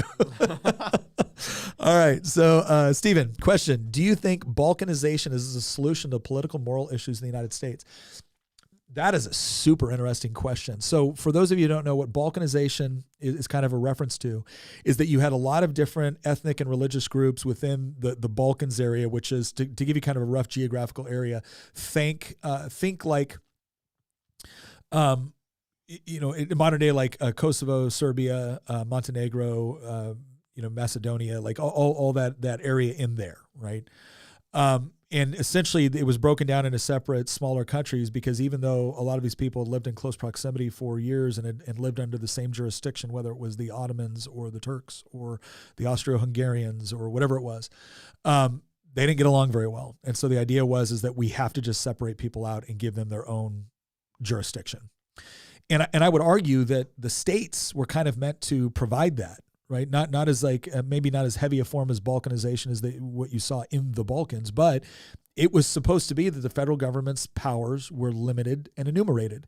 State powers were more broad, and that's why for the longest time, and still to this day, yeah, Massachusetts is America, Florida is America, but they are very, very different places in many respects, and that's not just geography and weather. They're very different places with respect to their laws and what they encourage and whatnot. And that was supposed to be the purpose of the states. That's how you keep a large group of people that still want to be Americans but don't necessarily agree on some pretty fundamental differences. But unfortunately, when one of those groups decides, no, we need to run this all from the federal government, because my gosh, Texas can't possibly be denied all of the wonderful things that California is doing. Well, that's crap. And if you create a situation where now the only way for me to escape what you're doing is to leave America, well, yeah, people are going to fight over that. So it's not so much that I want balkanization, because there's a lot of like negative connotation associated with that term. But if you look at federalism in the states, that's what it was supposed to be. We're all Americans. There's certain things that unify all of us. There's certain rights that none of us can be denied, no matter where we are in America. But you go be California, we're going to be Texas. Right? That's an important release valve for a lot of the pressure that we see right now, which is why the federal government should stay in its dang place. It's making things worse by trying to impose everything on 330 million Americans. All right. Rocky Top Tom. Question. Is it actually worth debating people on any issue when they differ on ideology so greatly that they'll never actually even entertain our thoughts? And what makes them feel secure? Here's what I would say on that. If you were having a one-on-one debate with someone that has absolutely no interest in really discussing things with you, and is essentially just gaslighting you the whole time, that is a total and complete waste of your time. The only time where it can be valued, because here's what I'm assuming. I'm not assuming someone that diametrically disagrees with you, but still agrees on the principle of argument and debate and evidence and logical inquiry, to where you can potentially find common ground. That can be a worthwhile conversation. I'm talking about somebody that has no interest in doing any of that. The only time I believe that I can think of, right, that it would be valuable to have a debate with that person about politics or whatnot, when it comes, again, you're not a Christian, I am. When it comes to evangelism, everybody, at some level. But if I'm debating politics with somebody and there's an audience, there's people watching, a lot of times the way I put it is, sometimes the conversation or the argument you make is not for the person you're debating with, it's for everyone watching you debate. And if you can be calm, cool, collected, and reasonable in that moment while that other person is losing their crap, their performance is actually one of the things that will cause people to pay closer attention to what you're saying. Because if you were just getting up in front of an audience and saying X, Y, and Z, they may not be interested. But that other person yelling at you, screaming at you, that generates interest. So now you have an audience that you might not have had if you didn't have that other combatant in that debate. And in that scenario, it can be worth it. But that's what I would ask you to consider. Is this really worth your time? Who is going to be influenced by the discussion that is taking place right now? And if the other person is incapable of influence, but you got 10 other people watching, that might be a worthwhile conversation that you wouldn't be able to have with those other 10 people unless that debate was taking place. All right. What do I got here? Stephen, question. As the patriarch of the home, is the true and respectful meaning of that role and term, how should one handle a child losing their faith? He's respectful to our faith, but is stepping from God. So the way I would do this is, depending on the age, depending on, are they still in my house? Are they outside of my house? These things vary. And it's not because I'm going to force my kid to believe what I want, but I'm probably going to ask questions. Why? Because what I found is that in most situations when somebody walks away from their faith, it's either because they've been offered something else, or it's because somebody has let them down, or they've had some sort of negative experience. But if you don't ask why, then you're never going to get to the bottom of what's the true motivation for what's going on. And you may find out that it never really was their faith. It was your faith. And what they were doing was they were engaging in a kind of cultural Christianity where it made sense for them to do these things and believe these things because the authority figure believed those things. And so there was rewards for believing it, and there was potentially punishment or disappointment for not believing it. And sometimes as they get outside the house, all of a sudden they realize that it's just not their faith and they're being enticed with something else. Because let's face it, G.K. Chesterton was right when he said that it's not that Christianity has been tried and found unworthy.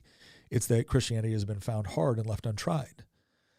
And so I think the first thing you have to do is really ask some deep questions about why. And then you're going to have to be willing to analyze your own approach to responding to them. If they're intellectual questions, are you willing to go out and find intellectual responses?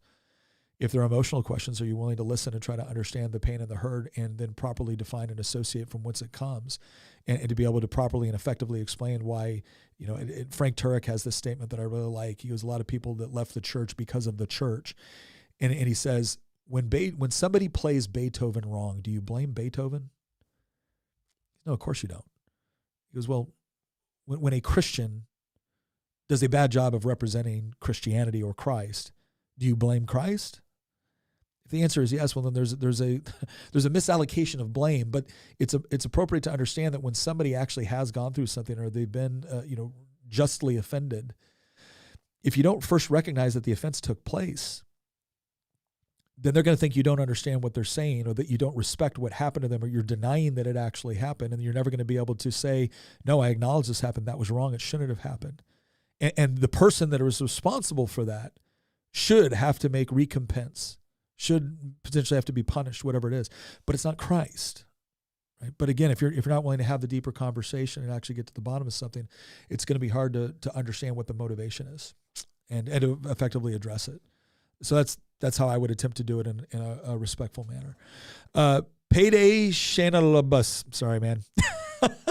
Question: have you looked at the mental changes birth control has on women? I have. That was actually something that we it's yes. I'm going to put it that way. I'm not going to go too personal on some of that stuff, but no, there was a reason why Tina, very early on in our marriage, as more information about birth control came out, that she decided to stop using it. And then but I think one of the most interesting components is that not only are there certain health concerns associated with it, which are paramount. There's also concerns because what you're doing is you're messing with a woman's natural chemical composition and processes that her body goes through, and there's consequences to that. People always say, "Oh, no, it's harmless." No, there's always consequences whenever you're altering something. We can argue all day long about cost-benefit analysis, but you can't deny that there's a cost associated with doing it. And one of the things that they're finding out is that women are attracted to different types of men when they're on birth control than when they're not on birth control. And they've actually had recorded cases of a woman being attracted to her boyfriend, fiance, husband, and then when she went on birth control, wasn't as attracted to him. And that can obviously cause problems. Now you can argue that there might be all sorts of other reasons for that, but there seems to be a direct correlation because it impacts what a woman finds attractive at the time. Because again, you're messing with her hormones. And if you mess with any of our hormones, if you mess with a guy's hormones, you're going to get different reactions. And so I think the only benefit of birth control is that it prevents you from getting pregnant. So the question is there other ways to not get pregnant? Yes. And again, I don't think abortion is a viable option, but are there other ways to avoid pregnancy? Yes. Are there ways to avoid pregnancy that don't have the same, hormonal or health impacts as birth control does? Yes. Should you avoid birth control? Yeah, I think you should avoid those hormonal types of birth control. But again, that's not my decision to make. But if someone's asking me about it, I do think the studies that are coming out on this are very interesting, and that women should be made aware of it, because right now they're being told it's basically like Skittles that helps you not get pregnant. And I don't think it's a honest way to look at it. Torino said, how much did our education system contribute to the average voter falling for the red meat? I think significantly. Because I think our education system is largely controlled by the government. The government wants more power.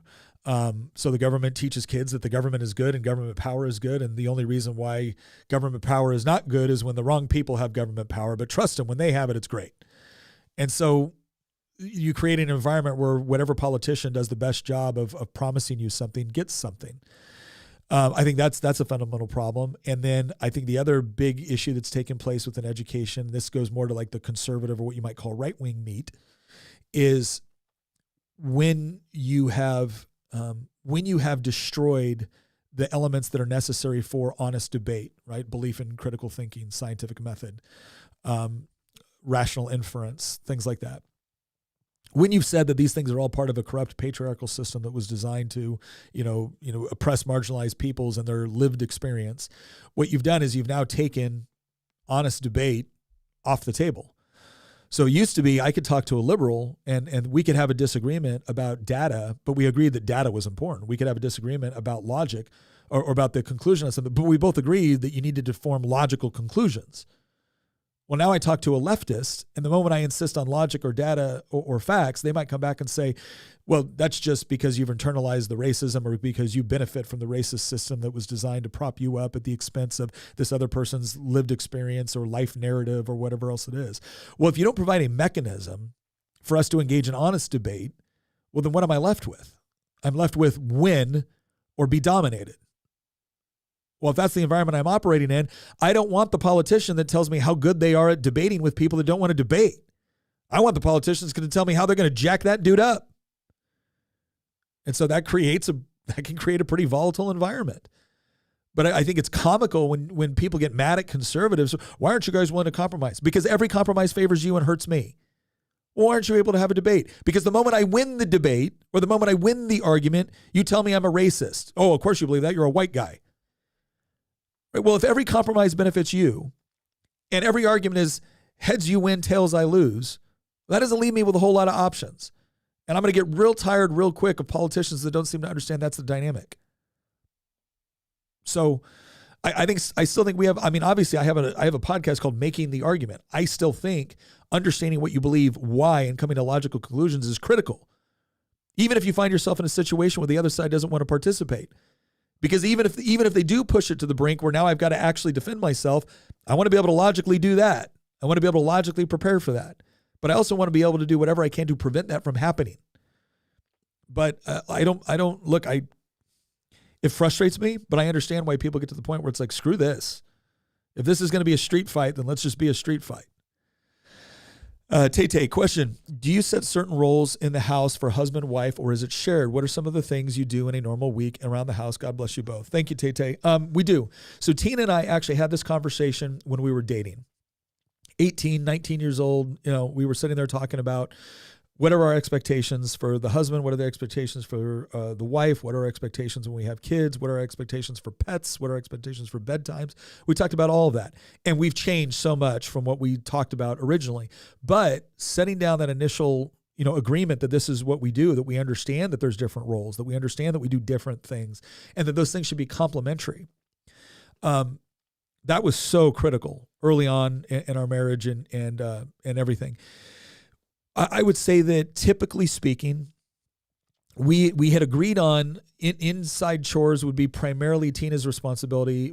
And we, again, keep this in mind. When we were both working, we did a lot more of sharing the responsibilities around the house. When I became the sole source of the income, Tina's primary responsibility became managing the home. My primary responsibility became making money.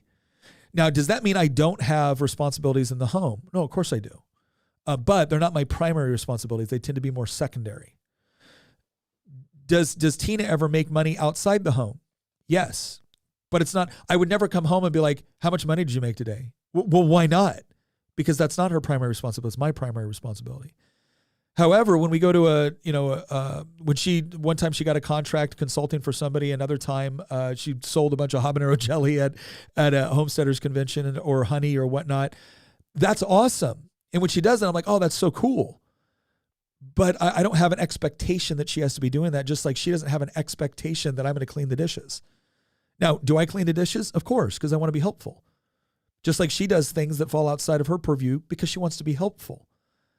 But the difference has to do with expectation. If you have a bunch of unspoken expectations about your wife or about your husband, then that's going to cause problems at first, it's going to cause frustration. It's eventually going to cause probably resentment. So I think it's reasonable to say these are our primary duties and responsibilities. And then over time you learn that you actually like certain jobs better than others. So I realized I liked cooking more, later on in life than I did when I was younger. I realized I like certain other things more. And so I will naturally do those things. Tina, we have a 0-turn mower. Tina likes to get headphones on, her ear protection on, go out on the 0-turn and mow that thing. Because one, she wants it mowed more than I would probably mow it. And two, 0-turns are kind of cool. And three, she likes being outside and doing that. And so she does a lot of that. Sometimes our kids do, sometimes I will, but she does a lot of that as well. I do more stuff with managing the garden, not because Tina's probably a better gardener than I am, but I enjoy managing vegetable gardens. And so I do that. And so I think that's what you do. You set up, it's not that it's like, this is all yours and this is all mine. It's like, this is my primary responsibility. These are your primary responsibilities.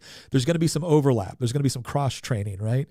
And instead of walking into an expectation, well, you could help around here. I look for opportunities to help because I want to help. She shows gratitude when I do that. She looks for opportunities to help in areas that are not her responsibility. I show gratitude when she does it. When we're shown gratitude for the things we do, we tend to do more of it. When we're nagged, and men can nag too, when we're nagged for things that we're not doing that don't necessarily fall into our primary responsibility, we get pissed. We get mad. It's like, I'm doing this. We start counting up in our mind. Why do all this? You don't do that. So set up primary responsibilities and alternate responsibilities. Look for opportunities to help the other person when they might be, like when Tina can see that I've had a really, really stressful day at work, she goes the extra mile to make sure that I don't have stress at home. When I come home from work and I find that Tina's had a really, really stressful day, I try to find ways to help to relieve that stress for her. But she doesn't hold it against me if I had something else I had to do. I don't hold it against her if she had something else she had to do. And I think that goes a long way to fostering a far more cooperative relationship with respect to the tasks associated with managing a home, kids, and everything else. We've not always executed that perfectly. We have had our fights. We have had our whole thing. But we have found that has worked best when we have effectively applied it. And I would say that most days we do. All right, Neil Brooks, what's up, man? Love Neil. Have you all discussed the FISA renewal thing yet? I'm a few podcasts behind. Ted Cruz voted in favor. What the heck, Ted? We haven't discussed it. For those of you who don't know, FISA has to do with special warrants that are used for national security issues to get wiretaps and things of that nature. And there's been a lot of concern about the abuse of it by the federal government, especially with respect to the domestic use of it, because FISA warrants are approved, I think 98% of the time. But instead of going through the regular process for a warrant, it goes through a special court. And again, there's a lot of concern that court is just kind of rubber stamping every FISA request because national security. And guys like Thomas Massey, who I'm a big fan of, and Rand Paul and Mike Lee fought really, really hard to say this needs to be reconsidered or taken out of the current NDA so that we can take a look and prevent abuse. Well, it passed. It was weird. There was a bipartisan opposition and bipartisan support. And I like Ted Cruz. I disagree with him on this vote because when it comes to things like the domestic spying and things, those issues, I'm very. It's not that I don't understand that can be used to get some bad people, but I'm very, very concerned about government abuse of civil liberties, and I think FISA has been abused. So I land on the Thomas Massey, Rand Paul, Mike Lee side of this debate, like I do most debates. Cat Mosh, thoughts on term limits to reduce politicians' power and limiting government officials' salaries to the median salary of the district they represent, including the likelihood and feasibility of each. I don't know that the salary thing makes sense. It could. I'm not against it. I'll put it this way. I'm not against it. I'm not convinced of it, if that makes sense. And as far as term limits, I have advocated, and I've actually signed on to a pledge to advocate for term limits. I will say this, though. Term limits are not the silver bullet that I think a lot of people think they are. I think they can be a useful step in preventing people from becoming career politicians, but I don't think it's a sufficient one to protect against government bloat. In fact, Christian vehemently disagrees with me on this.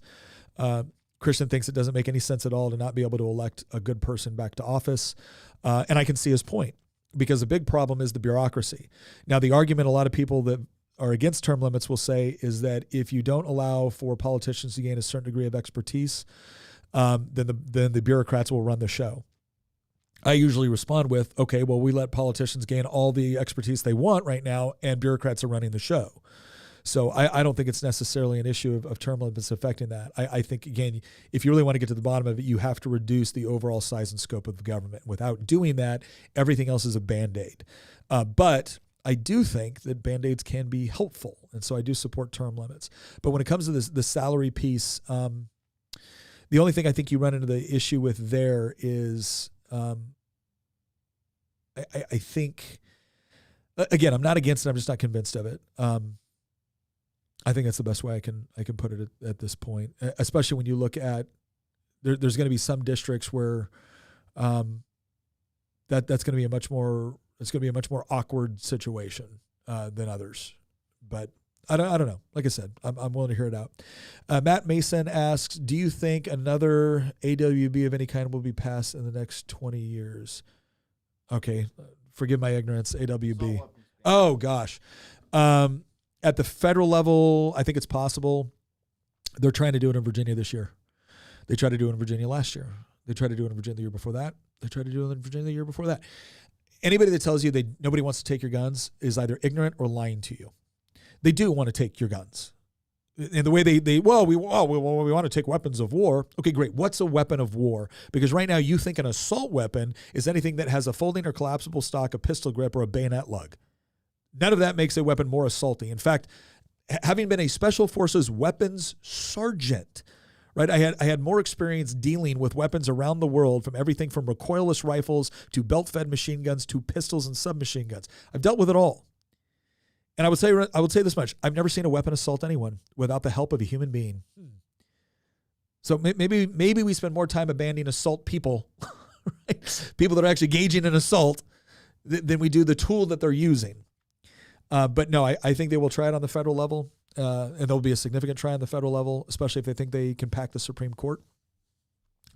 And they're going to try it in Virginia this year. And I've had a lot of comments on that. You will probably see more comments as we go to the floor debate on that one. Charles asks, Edmund Burke said, all government, indeed every human benefit and enjoyment, every virtue and prudent act is founded on compromise and barter. We balance inconveniences, we give and take, we remit some rights that I think something's missing. I maybe ran out of space. I'm a fan of Edmund Burke. I don't necessarily agree with Edmund Burke on everything. I don't think that every human benefit and enjoyment is based off of compromise or barter. I think there are some things that are fundamentally true and correct, and the compromise on those things is not always necessary. His question is, as a statesman, how do you compromise with those who oppose you? At what point does compromise lead to a slippery slope? Okay, good. Thank you for the rest of that. So I don't necessarily, I think Burke's statement is, I get where he's going at. I don't agree with it. I think it's a little bit too absolute in nature. For instance, what's the compromise on pedophilia? Yeah, I don't have one. If you're engaging in pedophilia, we're coming after you, right? So I don't think compromise and barter. Now he might say, well, no, the compromise is not on that individual act. The compromise is on the concept of adults being able to choose X, Y, and Z. Fine. What is well taken, and what Thomas Sowell says that I quote a lot, is the government doesn't deal in solutions, it deals in trade-offs. So this really becomes a question of cost-benefit analysis. The government is going to do something. This is the intended benefit. What is the likelihood we achieve that benefit? What are the costs associated with implementing the policy that's going to achieve the benefit? Once we've properly looked at the costs and the benefits, if we've decided that the benefit is worth it, the next question is how do we mitigate the costs? Now, if you have a situation where you can agree on the benefit and you can agree on the policy, and it's just a question of how do you mitigate the costs associated with it, that might be an appropriate level of appropriate place for compromise. Let me give you an example of this. The Democrats wanted to increase the minimum price for a felony. Because in Virginia, I think it was $500. If you sold something worth $500, that was automatically a felony. They wanted to increase it to $1,000. Actually, I think they wanted to increase it to $1,500. We didn't want to increase it to $1,500. We didn't want to change it. Most of us didn't want to change it for $500. Some of us did. Some of us were okay with it. But the other problem that we had is that we had a lot of money that had been held up as restitution for victims. And part of the problem is that if somebody paid their court fines, so you hurt another person, you steal from them, you do whatever you want, and you're found guilty, and you have court fines and you have restitution fines. People were paying the court fines and then kind of low-key getting away with not paying the restitution fines.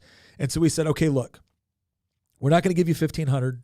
We'll give you $1,000. We understand with inflation, times have kind of changed. We don't necessarily like this, but we will give you $1,000 if you agree that they have to pay restitution to victims first. And there were some other things that were in that compromise. And then that was something we said, okay, nobody's thrilled about this, but we do think it leaves us off in a better place than we were before. And so was that a compromise that you could argue was morally okay to make? I would say so. Now, the correct thing to do is to go back and now look and decide, okay, we implemented this. What was the result? Did it achieve the intended result? If it didn't, well, now you got to go back and modify it, and we can determine what the best way is to do that. But I would say that's the difference. If you can fundamentally agree that the benefits outweigh the cost, and you can fundamentally agree that the process is moral or appropriate, then you can have a compromise now on what might be the best way to increase benefits or decrease costs. But you have to agree on those things. Otherwise, it doesn't make a great deal of sense, right? Or you have to at least agree that the solution that you're arriving at will leave you off better than you currently are, even if it's not ultimately where you'd like to be. Those are appropriate compromises in my opinion. Hash. Question: what do you think about the state of Medicare as it stands? I think it's in a lot of trouble. I think Medicare, Medicaid, and Social Security are all programs that were never any business of the federal government to establish. I understand why they wanted them to. The perverse incentive within any of those programs is that you have a cutoff, right? So originally it's like we're setting up these programs only for this group of people. Social Security was for everybody, but Medicaid, Medicare were supposed to be more surrounded toward indigent care or people that really legitimately couldn't afford it.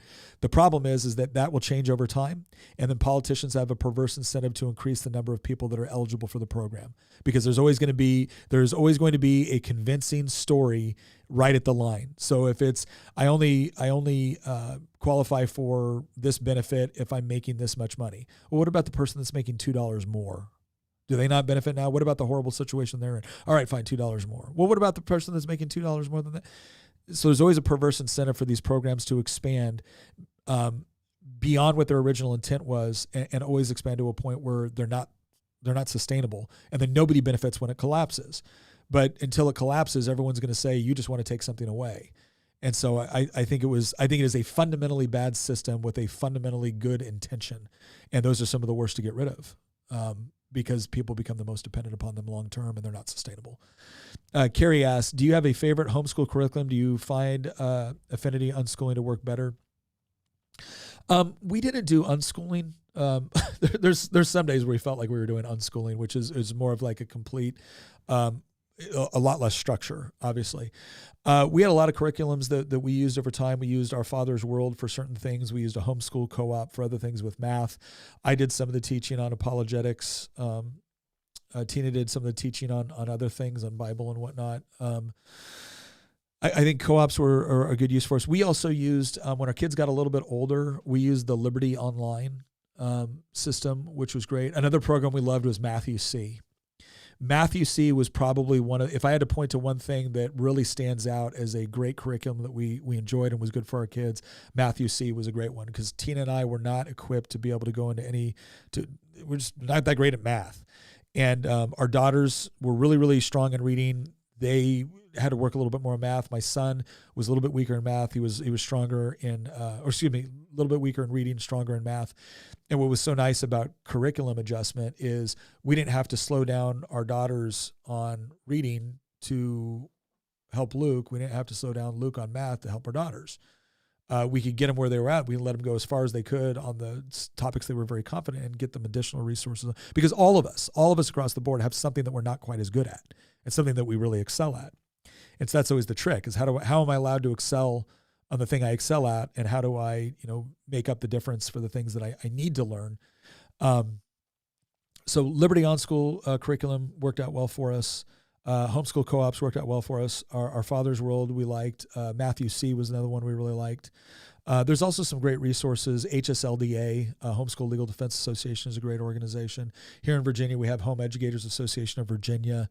They have some conferences as well. And then we have local groups too. So I really reach out to some of the local groups and look at what some other people are using. But the big thing to remember is that homeschool is not public school. This is not a thing where, okay, I pick this curriculum and now I use it.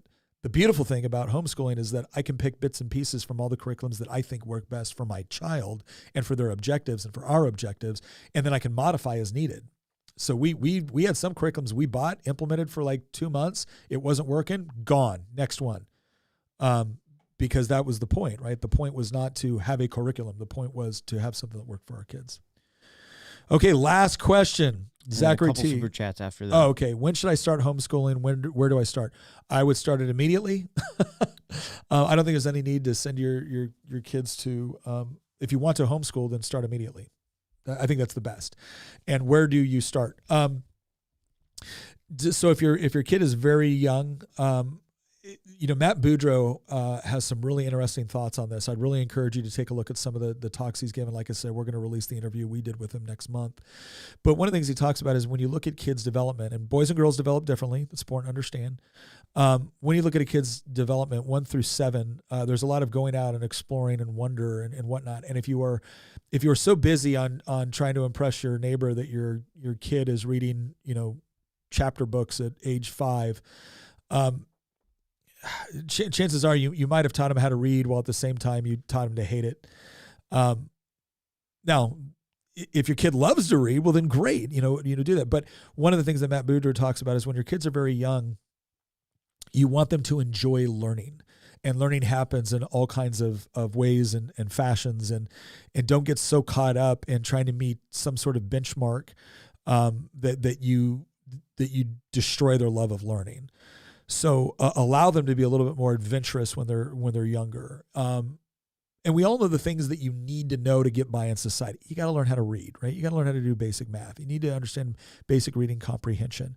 Does everyone need to be able to perfectly recite the Pythagorean theorem? No, they don't, right? Does everyone need to perfectly understand that, what is it, mitochondria was the powerhouse of the cell, whatever it is? No. So a good thing to do is be very intentional with respect to the basics which are needed. And there are certain patterns that work for literacy and there are other patterns that don't. So I don't take a laissez-faire attitude of, whatever you want. No, I think there's certain things that scientifically have been demonstrated to do a better job of teaching kids how to read. Certainly implement that, certainly foster a wonder. But when your kid wants to read, they're motivated and they're far more likely to go through that process. Now, as I've said before, motivation is important, but discipline's more important, and your kids need to learn both.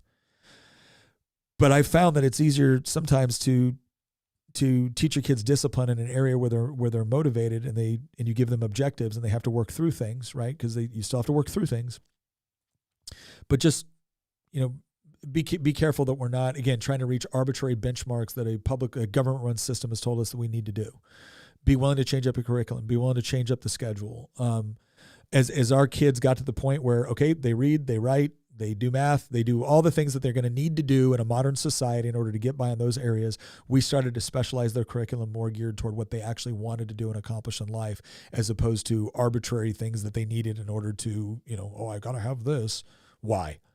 Is it going to be useful for what you want to do? No? Okay, well then maybe you don't need that. Maybe you don't need that level of biology, or maybe you don't need that level of mathematics. If it's not relevant to anything you're going to do, let's not waste time on things that aren't relevant. Let's focus on things that are.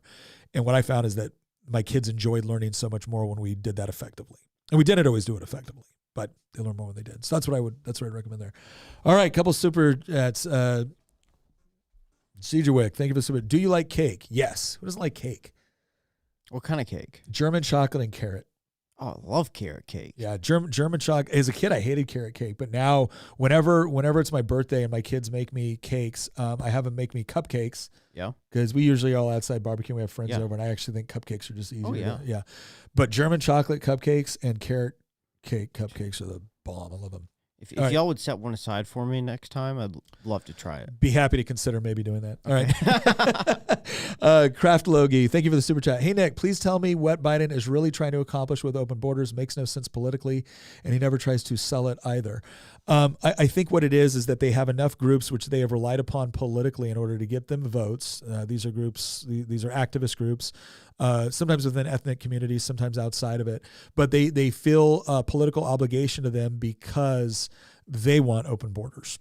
And so you have a combination of left-wing political ideology, especially under critical theory, which looks at everything as oppressed and oppressor, right? So poor people come into the United States, regardless of where they're coming from, especially if they fall within a marginalized group, automatically get oppressed status. And Joe Biden doesn't want to be an oppressor by saying, hey, you can't just arbitrarily come in. So that's the moral foundation of the argument. And then the practical political argument is these groups will turn on him and they will go for somebody else in a primary if he doesn't toe the line on this particular issue. So he doesn't have to come right out and say, hey, I want open borders. In fact, he can't, because he knows that it will piss people off. But by the same token, if he tries too hard to fix the problem in any sort of practical way that will work, he will alienate core demographics within his coalition.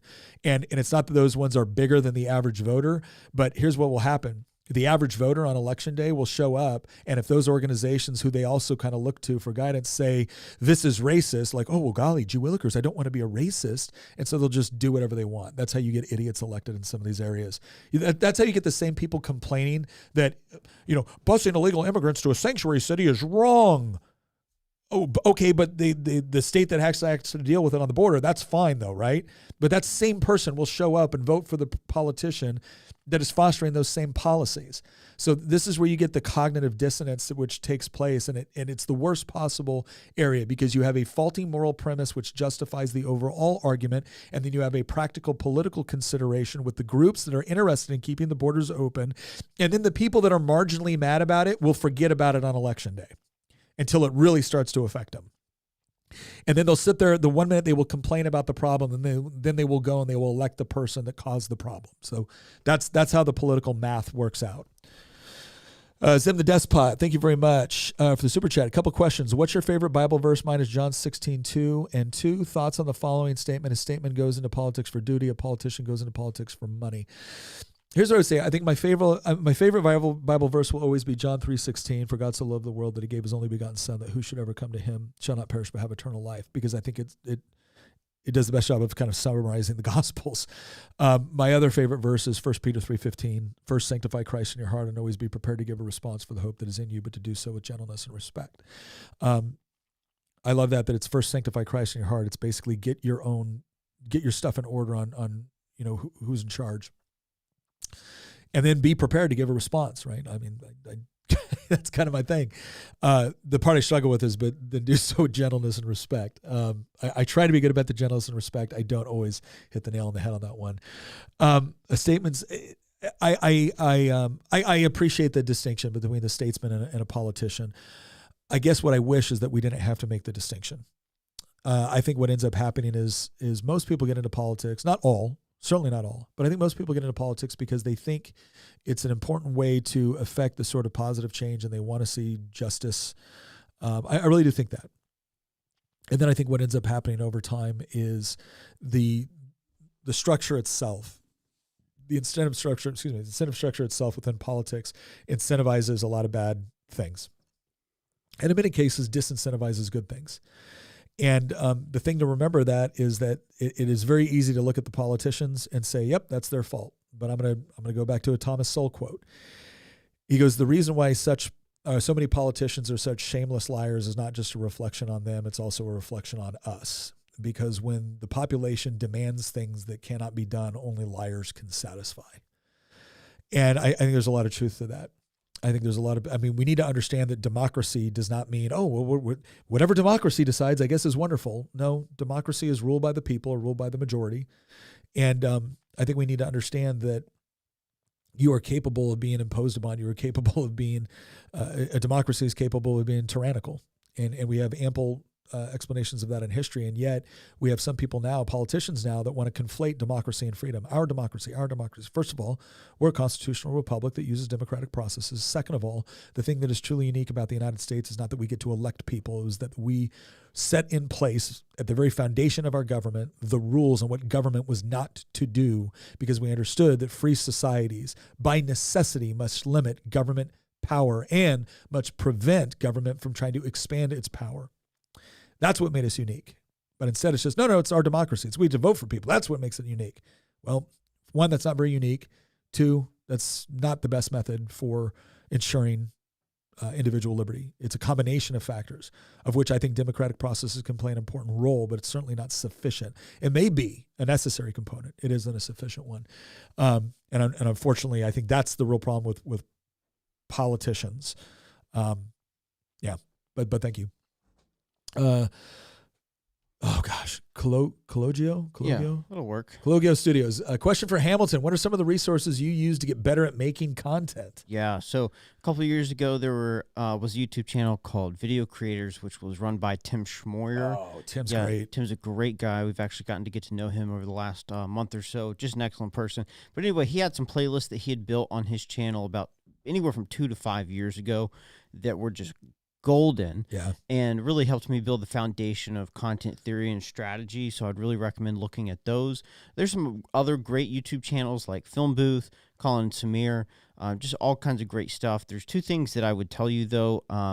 I made a mistake for a really long time that thinking that production quality would equal views. That's absolutely not the case. You might see me running all this tech and managing a live stream, but being able to run the tech and have that skill does not provide value to people. And the other thing is that, I think Nick and I have really committed ourselves to being in service to the viewer 100% and not expecting anything in return. And I think when you are in service to your viewer, that takes you a long way. So actually, in 2024, I'm hoping to build a channel in our community chat specifically around this topic for me to kind of jump in and have conversations with people about this. So if that's something you're interested in, would love for you to go ahead and join. These are conversations I love having.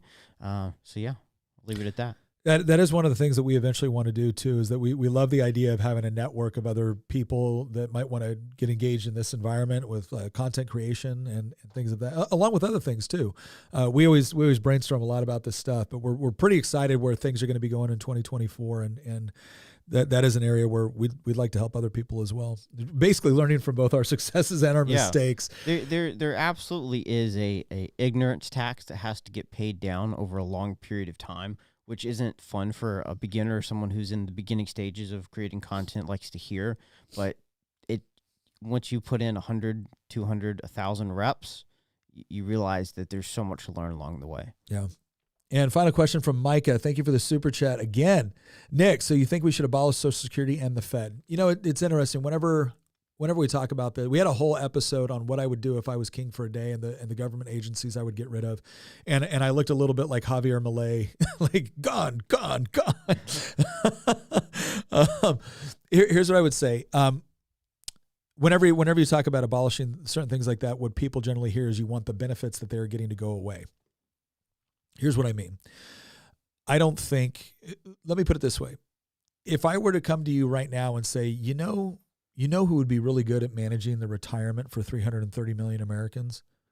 Congress. You'd probably look at me like, are you an idiot? Well, what do you think Social Security is? It's Congress managing retirement for 330 million Americans, right? Because everyone pays into it and everyone gets it to some degree. And oh, by the way, there's not enough people to actually sustain it long term, and it has huge problems. So do I not believe that people should be able to prepare for their retirement and there might be mechanisms that could help them assist them in doing that? No. I just think Social Security is a bad way to do it. I don't think giving the same politicians that got us $34 trillion in debt and 18% inflation, a little bit earlier this year, are the guys that should be lecturing us on what our retirement program should look like. Because the bottom line is that if you would put the same amount of money into like the NASDAQ, I'm not talking about an individual stock in the NASDAQ, just the NASDAQ, just the New York Stock Exchange, you'd put just the money in there, you would have walked away with generational wealth.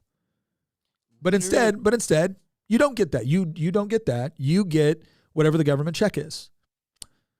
And I just think that's a bad idea. I think it's run like a Ponzi scheme. And I think it's funny that the federal government tells on themselves with that, where they will trash me for saying that Social Security's got real problems when they're essentially admitting that if a private fund was run the way they run Social Security, if the federal government caught you running a retirement program the way the federal government is running a retirement program, the federal government would rush in, kick in your doors, confiscate all of your stuff, and throw you in jail. And then you'd have a bunch of people from the federal government on Twitter talking about the excesses and evils of capitalism.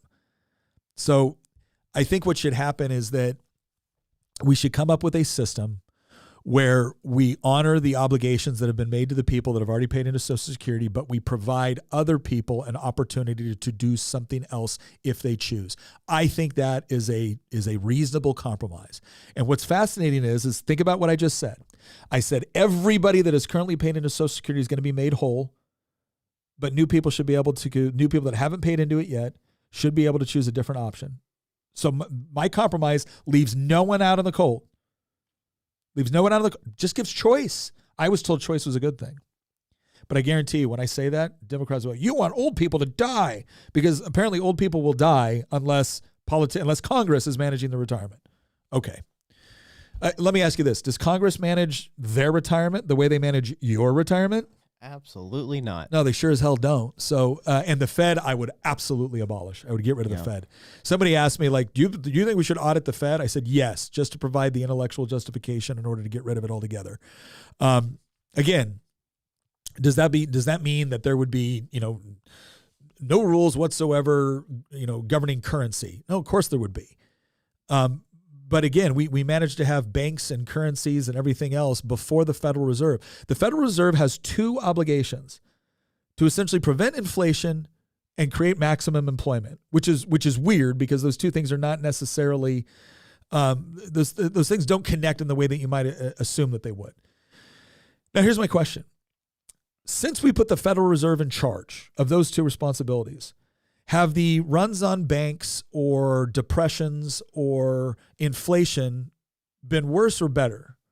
The answer is they've been worse.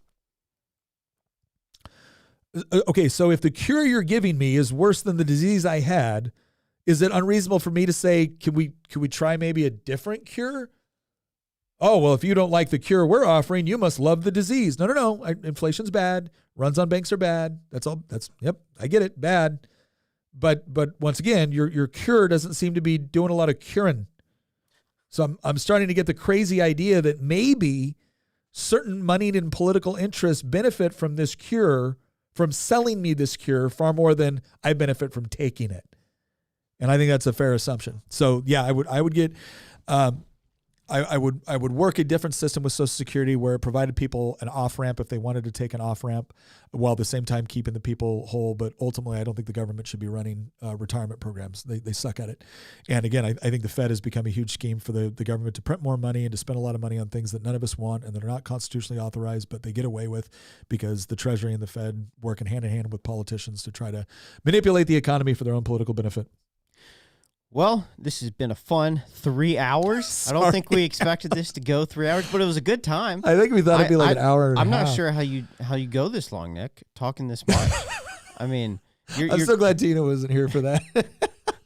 Yeah. That would have been an inappropriate joke right off the bat. Right. You know what I didn't do, though? What's that? The one thing that I totally failed on doing, and I really apologize, is just, as we look at these questions, I forgot to answer the most important question, or one of the most important questions that we should have addressed today, and that is, where do I buy all this great meat? Yes. And the place where I buy that great meat is Good Ranchers. That's right. We cannot thank Good Ranchers enough for sponsoring this program. If you go to goodranchers.com right now and you put in promo code Nick, you're going to get 15% off. You're going to get free shipping. You're going to 100% satisfaction guaranteed. Think about that. That's a pretty good offer. And you're going to get some of the finest American-raised beef, poultry, pork, and wild-caught seafood. Plus, they got gift boxes. They got swag. I just wore some swag the other day. Yep. Wore some Good Ranchers swag, and they've got some funny swag too. They do. They have got, okay, ladies, I'm going to tell you right now, go to goodranchers.com, look at some of the funny swag they have. You're going to like it. Your husbands are going to love it. Go check that out. And then pick up one of the gift boxes and maybe pick up some, because this deal goes all the way to December 31st. You know what my parents would do, Nick, when my dad might have gotten us a Christmas gift, but it didn't arrive one time? He'd print out a picture of whatever it is, and he'd wrap that in a bag or something. Yeah. And so if anybody's forgotten or needs an additional gift, you can buy a gift box from Good Ranchers. At this point, it's not going to arrive by Christmas, but you could print a picture off of all the steak, all the chicken, salmon, pork that's going to come in that box. Print it out, wrap it in a bag or something, and give that on Christmas morning. That's not only that, but I'll tell you this much. Does anybody not like getting surprise Christmas like a day or two after Christmas? True. Like, yeah. Who doesn't love surprise Christmas? Good Ranchers, they not only have you for real Christmas, they also got you for surprise Christmas. Go over to goodranchers.com, use promo code Nick, take advantage of that deal, good to December 31st.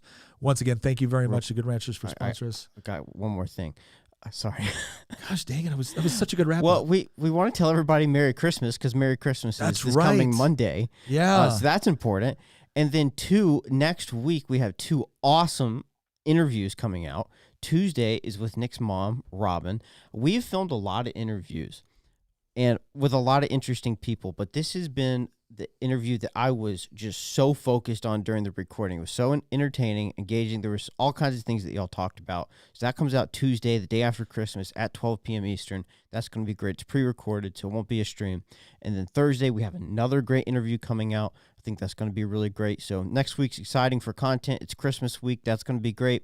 And yeah, pretty excited for that. Merry Christmas to everyone. Have a great holiday season. Thank you so much for joining us. Also consider joining our community chat as well. And I want to thank you to everyone there that gave us kind of a bank of questions to start off with as we got rolling. Once again, can't thank you enough. Merry Christmas, and we'll see you next episode.